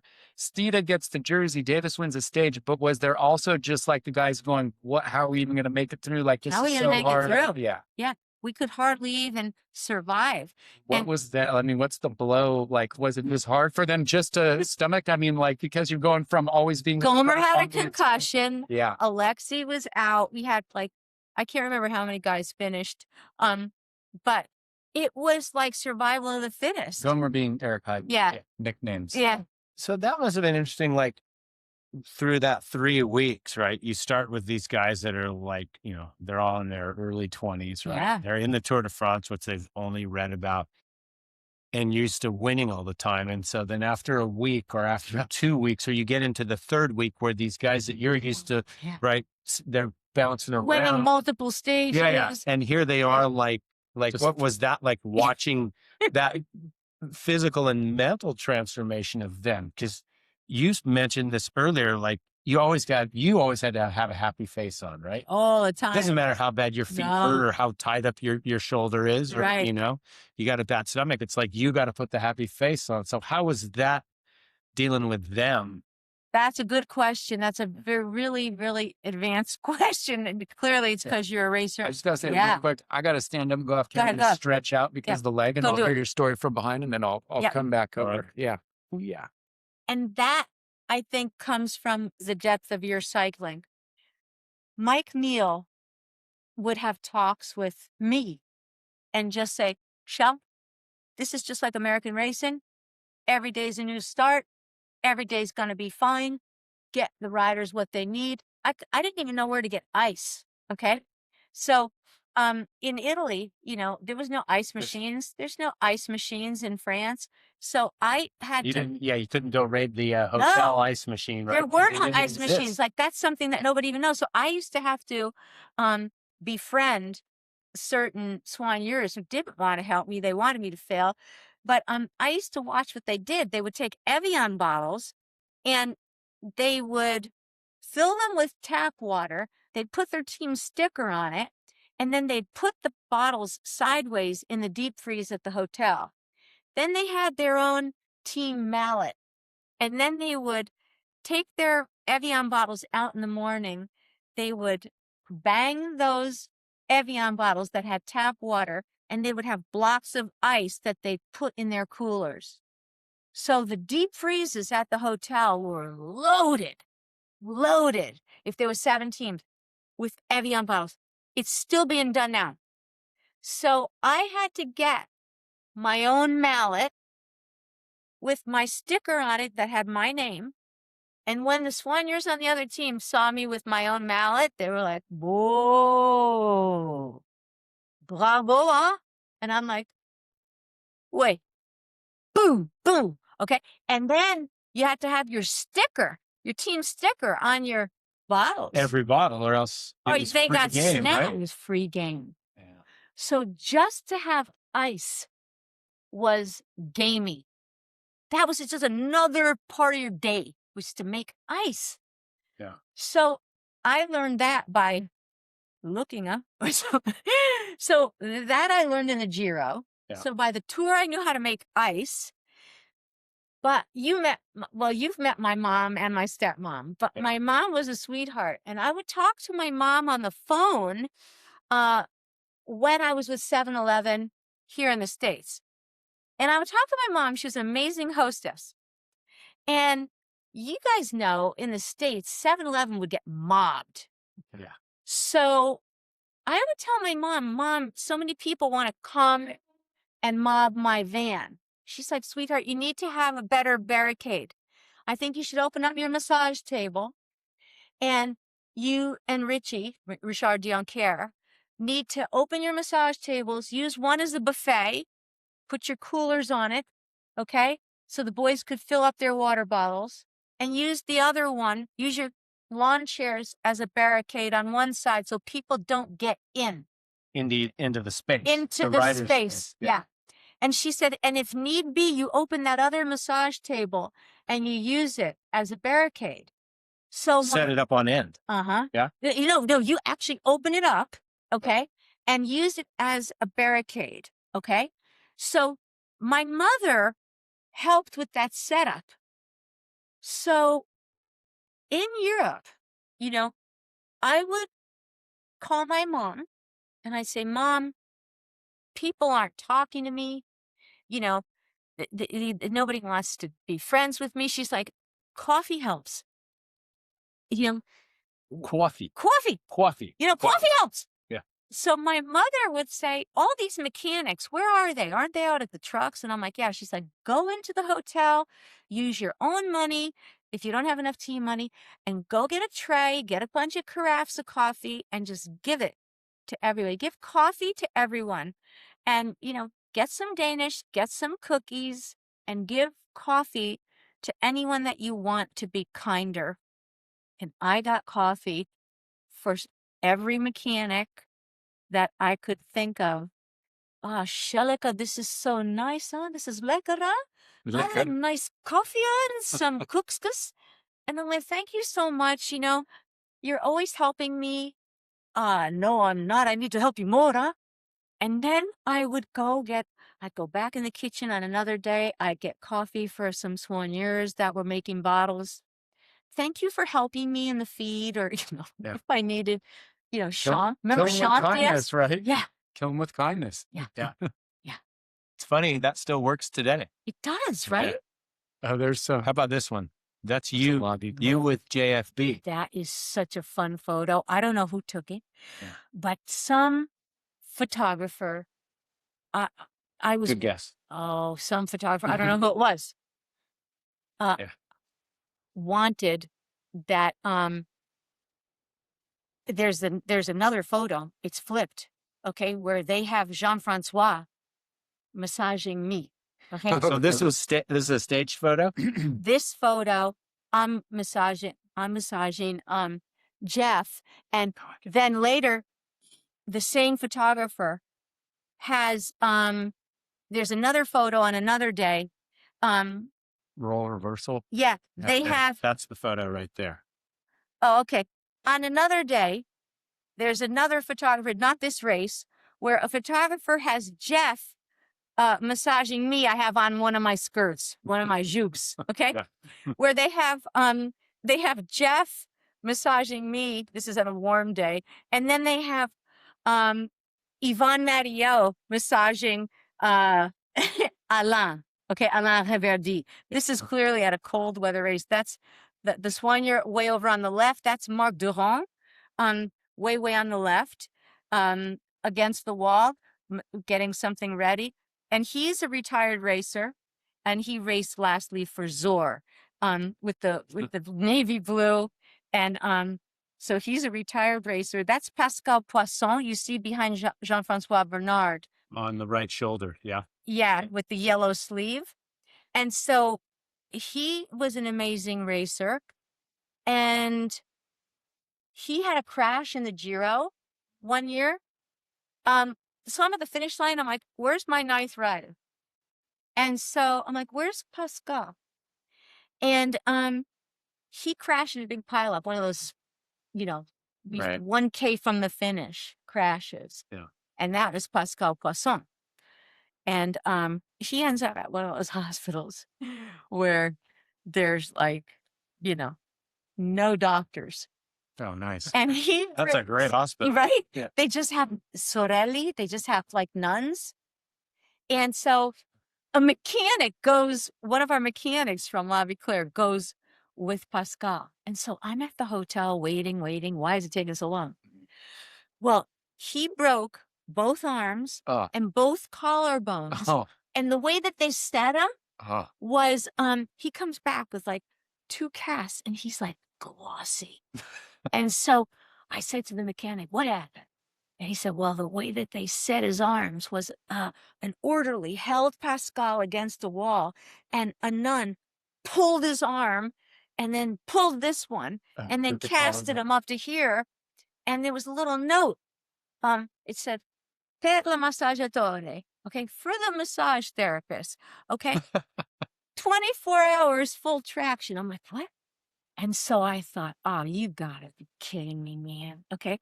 So I said to the head soigneur, I said, what am I supposed to do? They said, he's your rider. So I said, Pascal, can you function? He goes, Shelley, I can't see straight. I never experienced so much pain. There's something really wrong. I don't think my bones are set. So I found Dr. Giovanni Grazzi, the doctor from Carrera. And I go, you gotta help me, man. I go, you owe me a favor because I helped you, get well again with, one of your riders. He goes, okay, Shelley, I'm going to give you Demerol. And so injectable Demerol, you got to airlift your rider out of here. So I go, well, there's no airlift. There's no airport here. He goes, the closest airport's in Genoa. I go, oh my God. That was like 2 days away. So I had to hand feed him. I had to get in the shower with him and keep injecting him with injectable painkiller, feed him, wash him, help him in the bathroom until we could airlift him to Genoa. And then he had to have surgery to reset his collarbones and his arms. Oh, God. The next race I saw him at, he's reset. And, to this day, when I got on Facebook, I remember I was like, I have to find Pascal. And so I remember writing to him. That's why I like Facebook, because I can talk to my riders. You can find all these. Yeah. Yeah. Yeah. Otherwise, Yeah. right? Yeah. Because you didn't have cell phone numbers or any Oh. of that stuff, right? Yeah. Yeah. Wow. Oh, Look at that's that. cute. Look at that one. That's super cute. So, That's- what That's were a your finish. what were your Toshiba years? 87, 88. 87. I had that one, right? Yeah. Yeah, And then yeah. Phil wanted me on his entourage. Right. And Jean-Francois wanted me to stay on Toshiba. So on La Viclaire, Toshiba Viclaire. And because I was his soigneur. Yeah. Now, sorry, go ahead. Good. So I was Phil Anderson's girlfriend. So, he had his little list of Right. entourage. He's so a big star, so yeah. he could. Hopefully, Yeah. don't lie, didn't I? And now you come up, right? Eddie B gets you connected with national team Semlem. You go through, you do the Giro, you do the legendary 86 tour, and then Coakley comes to you. Paul Coakley, director. First, from La Viclaire. Panasonic did. Panasonic first. Yeah. And so, because I spoke English, I thought that'll be fun. I can go to an English speaking team. So I was with, But you didn't sign with Panasonic. no, obviously. You went to La Viclaire. I kind of, I had a deal set up with Panasonic, with big money. Mhm. So then, the wives on Panasonic were a little nervous. And then I was up at your house. I moved from the Montecito Street house with Perloff down there and Joe, and I moved up to your house. And then all the negotiation happened at your desk. Okay. The desk, that was the desk there at the house. That's the big money. Was the big money. So was it hard to leave 7-Eleven? Yeah. Just because? Yeah. Yeah. Because that was my family, all those boys. I was with them maybe 3, 4, 5, 6. And so what was? I asked their permission. I asked Kinder. I asked Kinder and Bullet. And I said, I'm really getting a big offer now from Coakley. And and then when I talked to Och goes, what, you're talking to the frogs now? By that time, and Bullet and Gomer and, Wookie were like, Shell, you gotta go for the money. You have to go. They You were have racers. to They do kind of it. understood, right? Yeah. And a And contract offer. yeah. And Gomer said to me, I can give you my agent's number if you have to, if you need help. And so, Shell, you need to go with the bigger money, okay? Because I had to have all these other jobs on 7-Eleven. Yeah. So by that time, I'm up at Stockton Manor. This is where all the deals go down. And I'm at the desk. And I'm on the phone with Paul Coakley. I'm on the phone with Och. And Paul Coakley is like, you can have your money sent anywhere. You could have your money offshore. You could have your money here. You could have your money in Switzerland. I don't care where you have your money.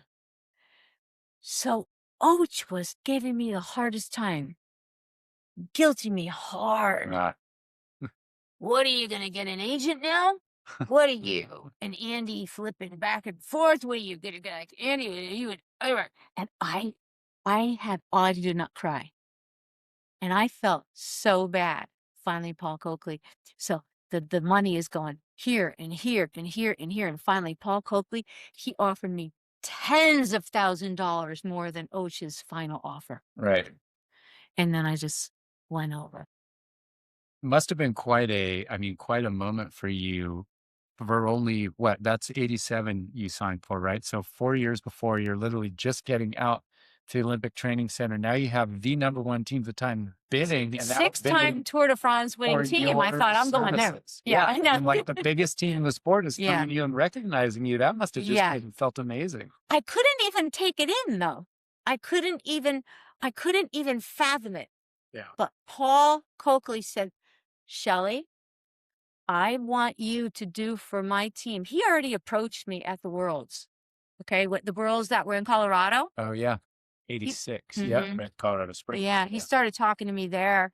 And he kept, he was saying things like, I want you to help my team the way you help 7-Eleven. And I go, what are you talking about?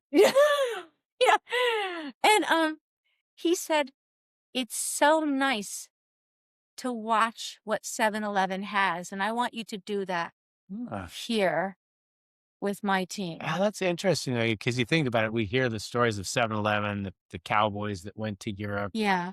You only really ever hear the stories of the riders and the racing, but that's just like the pinnacle, the little public facing piece of it. And like with the stories you're telling, right? Romeo and Juliet in Genoa, where Verona. Yeah. Oh, you were from Verona. Yeah, and that's so he wanted but the he food recognized changed. He wanted the food changed, and I didn't know what he was talking about. But I found out later, he wouldn't tell me. He goes, I want the food changed on my team. I'm like, what? This is a team? He goes, my team won 6 Tour de France's, and I want the food changed. I'm like thinking to myself, oh my God, I want to go on to that team. I want to go on to the team where that soigneur fed, Bernard Hinault and Greg LeMond. I want to go to that soigneur, and that soigneur wanted to destroy me. Oh, he probably felt super threatened. He wanted to destroy me. And in the first race. Remember there was those two simultaneous races, DS? There was Tour Mediterranean, Tour Mediterranean, and one in Italy. Étoile de Bessèges. 12 Bessèges. Yeah. And they were simultaneous. So the team got split in half. One went to Étoile de Bessèges and the other half, because there are 28 riders. Right. And so 9 riders went, the top 9 went to one, the other top 9 went to the other, and the others went to small races. So I get sent to Tour de Méditerranée. They did not want me around Bauer, Nickman, Thurl Rogers, or Greg LeMond. They wanted me around all French speaking. So they wouldn't even put me with Copley because they wanted to immerse me with French. So they put me down at Tour Méditerranée with Joël Marté. Okay, that was Hinault's soigneur. Hinault just retired, and now he's gonna throw me to the wolves. So I'm down there, but I'm so beyond excited. And Paul Copley told Maurice Le Guillou, I'm all excited. I'm like, oh my God, Maurice Le Guillou, that was Hinault's domestique. What am I going to feed him in his lunch? What am I going to feed Maurice Le Guillou? Yeah. I'm so excited. I'm beyond. I'm like, what am I going to make him? I'm going to make chicken salad. I'm going to put apple in there. I'm going to put a little chocolate bar. I'm going to feed Hinault's domestique. Okay. Wow. What a time. Right? Yeah. And so I was told by Maurice Le Guillou, Shelley, you're to make the feed the way you did for 7-Eleven. You are not going to follow Joël Marté. I go, no. He goes, nope, this is what you're going to do. So I go shopping. I make the feed for the start and the 2 feeds. And Joël Marté took the start food and the 2 sets of musettes, and he puts it on the 42-foot semi, and he rolls over it back and forth. He brushes all the food. So then I go tell. While you're watching? Yeah. Yeah. Yeah. The day before the first stage of Tour Mediterranean. So I go tell Maurice. So Maurice goes and talks to Joël Marté, and now it's like there's going to be a kill fest. It's going to be like Dexter. That's true. So I'm like, oh, wonder what happened. And he says, Shelley, in French, I don't know how he got, it was this guy, Jean-Claude Leclerc. He was a racer on the team, and he could speak Italian. So Jean-Claude Leclerc is telling me in Italian what Maurice Le Guillou is telling him. And he's like, preparo il rifornimento ancora, la segunda volta. I'm like, oh my God. So I go back to the store and I make the feed again.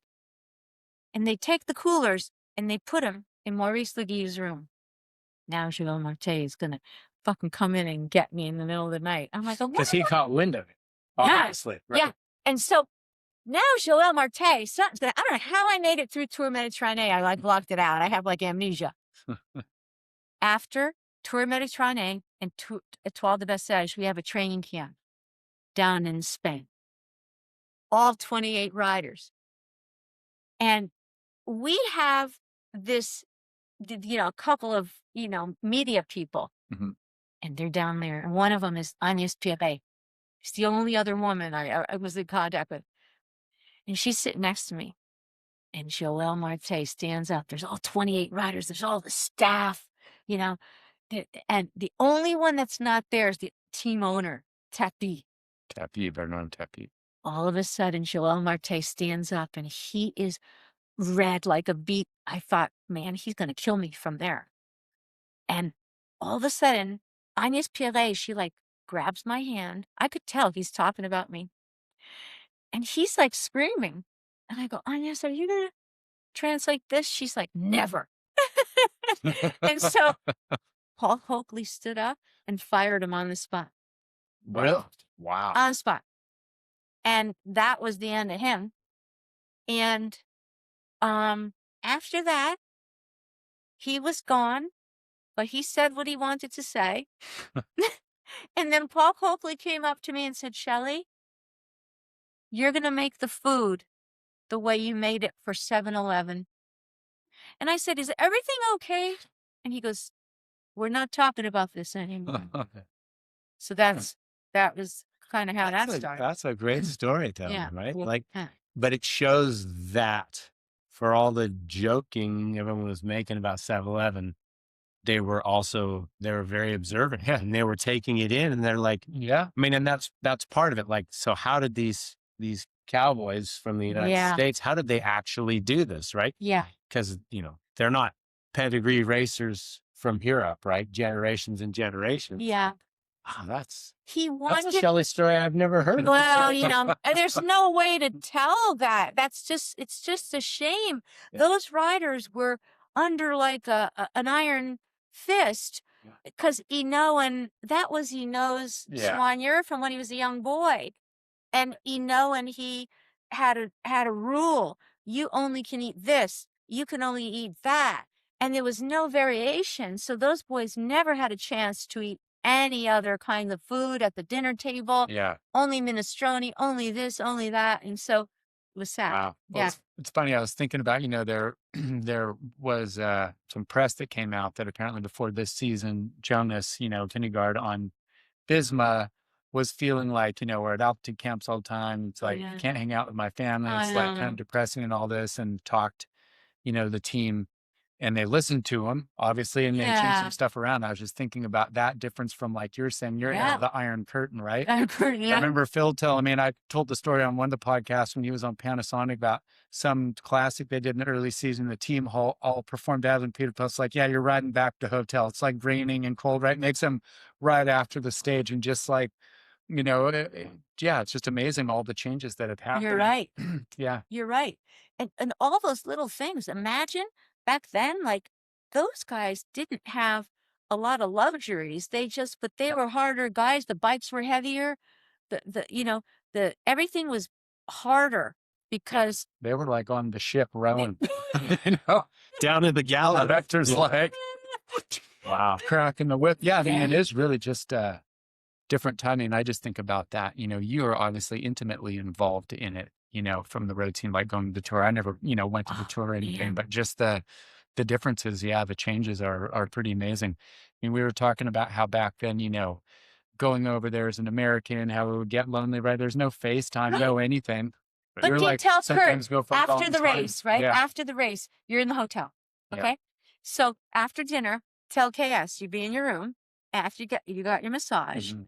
Everybody was milling around and Yeah. chatting with each Yeah. other. Yeah. You Yeah, had on doors your would be you had open, your exactly you had your underwear on, your wool t-shirt, and everybody's just going room to room, talking to each other, playing cards, Yeah, it was. playing dice, Yeah, playing dice. and talking to each other. Talking face-to-face conversation. Yeah. You knew about everybody's family. You knew what you ate. People were talking about, oh, when I go home, I'm going to eat this. Yeah. Right. And what I want to have at the restaurant in my house. I am going to eat some pommes frites and get a waffle, and I'm going to get some bonbons with my daughter. And guys are talking about their girlfriends. They're talking about their wives. They're talking about, Shella, my mother came over and she was bringing food, thinking that my wife doesn't have enough food for me when I'm eating, thinking my wife can't give me enough food. So my mother comes over thinking, oh, yeah. And then my wife gets really mad. And so you hear all the detail of life because there's no... Right. You're listening to it all. You're like, throughput for it. And that's also, I think, too. It was so fun. But the term soigneur, and you're a caregiver because now, like some of the stuff you see on TV or you see the rider getting massage and they're just on their phone on the table. Like that one blows me away. Okay, I see a rider doing that where before they would talk to you. They had the race results, right? Yeah, you got if they were lucky, you got a copy and you're looking at it and you're figuring it out. Talking about the race results. Yeah. But then there's the magazines. Okay. So guys would come in and sometimes they'd have like a motocross magazine, but then they'd come in. I'm like, whoa, with the magazine. What is that? Well, Shella, it's my turn now to have this, huh? And I'm like, what the hell is that? Put that down. Okay. It's the like porno, extraordinary pornos. Okay. And that's going around from one guy on the team to the next. Shell, look at this. This is like special. And I'm like, don't wait, put that down. Okay. What? So there's one magazine and it's getting more dog-eared. Oh, okay. And it's all crumpled. And it's like, Shell, I must finish up because after this, I have to give it to, Patrica. And I'm like, no. Okay. No farting on the table, no porno, and no boners. Okay. So Three simple rules. Okay. So you should have seen, this was not porno that you see, what is it? Well, okay. So I've heard. I must be. Yeah, okay. So it wasn't Playboy's. So I would make them put it down and they would try to sneak it in, like put it on the inside of Gazzetta dello Sport or put it on the inside of something. But then sometimes I'd see them try to turn the page. I'm like, give me that. And I'd throw it on the bed. So there was so many funny things that you'd see going on. Then the next rider would come in for massage going, hey, have you and I'm like, no, he doesn't have it. It's on the bed right there. Okay. And so there was all this crazy stuff that you can't even make up. And then there'd be Bob Roll stealing things. Okay. We'd be at the hotel at Ghent Wevelgem. All the teams were at the Holiday Inn Ghent. Okay. Remember that place? The big Holiday Inn, right? Yeah. Every That's team. Spot. Okay.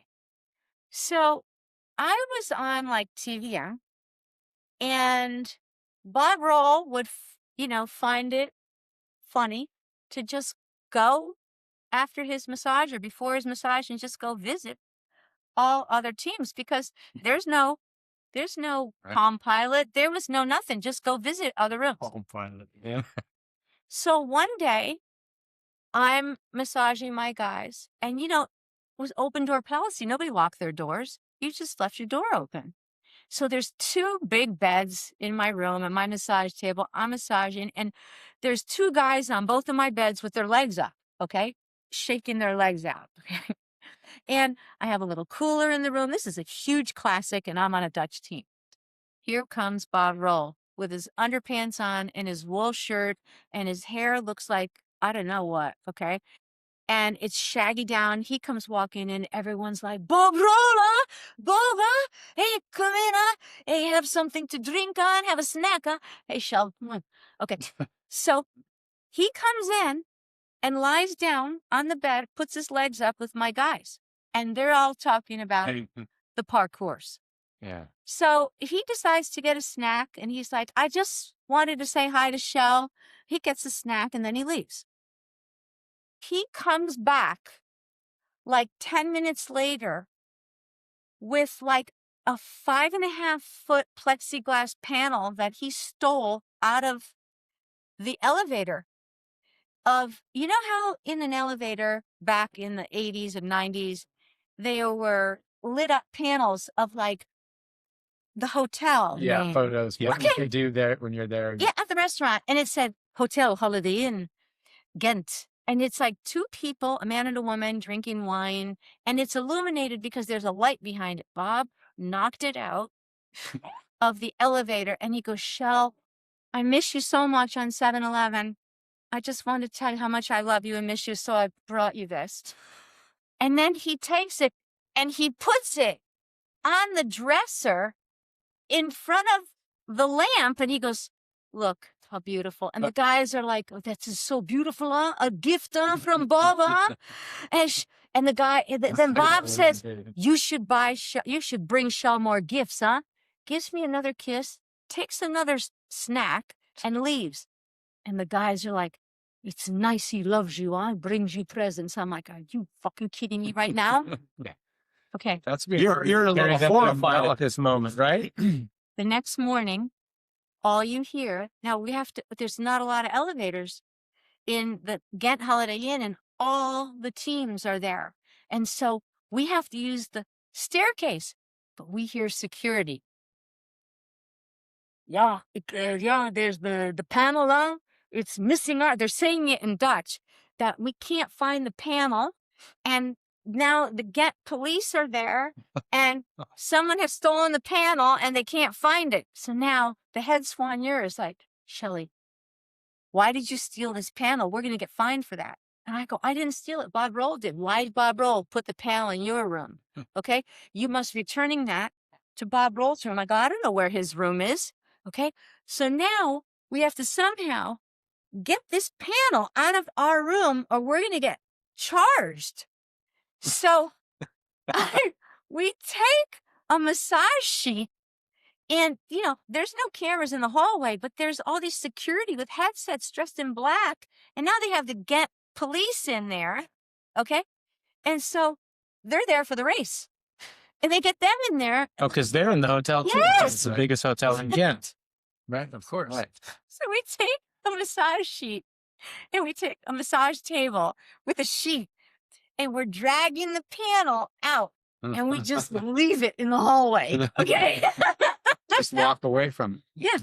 Yeah. Oh. Yeah, Bob Roll. Okay.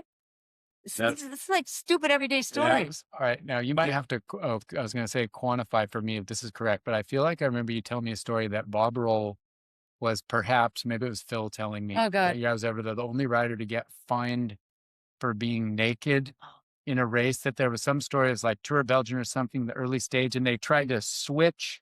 They were going to switch kits or something, Yeah, right? And yeah. finish in the other guy's number. He wanted to take his clothes off and put somebody else's jersey and clothes on, and he From another team. from Yeah, another from another team. team. And then the one guy threw his jersey up in the tree or something and Yeah. it's stuck. Yeah. And he's naked. He's just you cannot keep up with things he did. Okay, you can't keep up with things he did. We was in 7-Eleven in the Giro. We were in this magnificent hotel. It was like a place where it was so ahead of the time. They had a glass staircase coming down into this outstanding, like, beautiful restaurant. Everything was looking over the ocean. Okay. It was like on the Tirreno or the Adriatic coast. I don't even remember, because I was so tired every day. I don't remember one day from the next. So we're there with about, I don't know, 6, 7 teams. So who's not down at the dinner table? Bob Roll. Mike Neal is like, where's Bob? I go, I don't know. He's like, you need to go get him. I'm like, I don't want to go get him. Okay. You have no idea where he is. No, right? where is he? Well, I don't know. I'm embarrassed. hanging out with some Zuni Indians or whatever other story he was telling. Oh, right. That So was famous. now, and this was during that time where Arsenio Hall, everybody was going, woo, woo, woo. Yep. Okay. So all of a sudden, he comes down that kind of thick glass staircase with that cowboy hat on. His hair is long and stringy. He has rings on every finger. He has on his cowboy boots on top of his red descent warm-ups. He has on a cut black biker t-shirt with his stomach showing. I remember that actually. Remember? And he has on his descent tights are rolled down so you could see his belly button, and he has spurs on his boots. Well, And that's he's- like Vincenti almost. Oh yeah, absolutely. It's a Tony It's look. a hat. That is a Tony. And he has on all these necklaces, and he comes down the staircase, and he's taking his spurs, and he's going like this on the stairs. And he's like this, okay? And he's coming down the stairs. With the spurs. And then when he comes to the bottom of the staircase, he looks at all we're the only American team, Right. and there's all Italians. And when he gets to the bottom of the staircase, after he does the last, with that spur, he looks at everybody in the restaurant and he goes, and all the Italians stand up. Some of them were on their chairs, and they were all going, Bob Roll, Bob Roll. Okay? And Mike took his glass of wine Okay, they weren't those big glasses. They were the small stem, and Mike Neal drank his glass of wine, and he looked at me and he goes, "You go get him." And I went, "I won't." Okay, I was like 25 years old. I said, "I can't do it." And so Mike Neal went over there and grabbed him kind of by the scruff, okay? The And scruff of his cut off little his belly cut-off black shirt. it was like this big. Little cropped up. And everyone was completely out of control. Some of the Italians stood on their chairs, okay? That's awesome. The soigneurs and mechanics, nobody could control them. And Mike Neal brought him upstairs. When he came back down, Mike came down first. He had his descent, zipped up high. Yeah. And when he came down, he had his Pumas on, okay? And when he came down, everybody gave an encore. The next morning, he was fined. He had more fines in Swiss francs than anyone in the peloton. He couldn't pay that. He couldn't pay He it. probably still owes it. He probably, On some old ledger somewhere. It's still got it. it was beyond at the morning stop. When he left the hotel, when he walked out to the car, he had his head cocked back like this, and all the Italian teams went ballistic when they saw him walk to the team car. Yeah. And so the Giro for me that year, that's one of the standouts was that Bob Rowe walking down. Descending down. Yeah. Okay. Oh. Yeah. That's awesome. Those are good stories. Well, Shelley, it was a real pleasure to have you. We'll have to have you back. Thank you. The care the innovative care that you provided, you changed the world of cycling, and you brought a little of that to us in Santa Barbara, and you brought a lot of it to us today, and we really appreciate you spending 2 hours with us today. So that's episode 44 with Shelley Verses and Kurt and Darren Stockton, and send us your questions or your feedback, and thanks for joining us today. Thank you so much.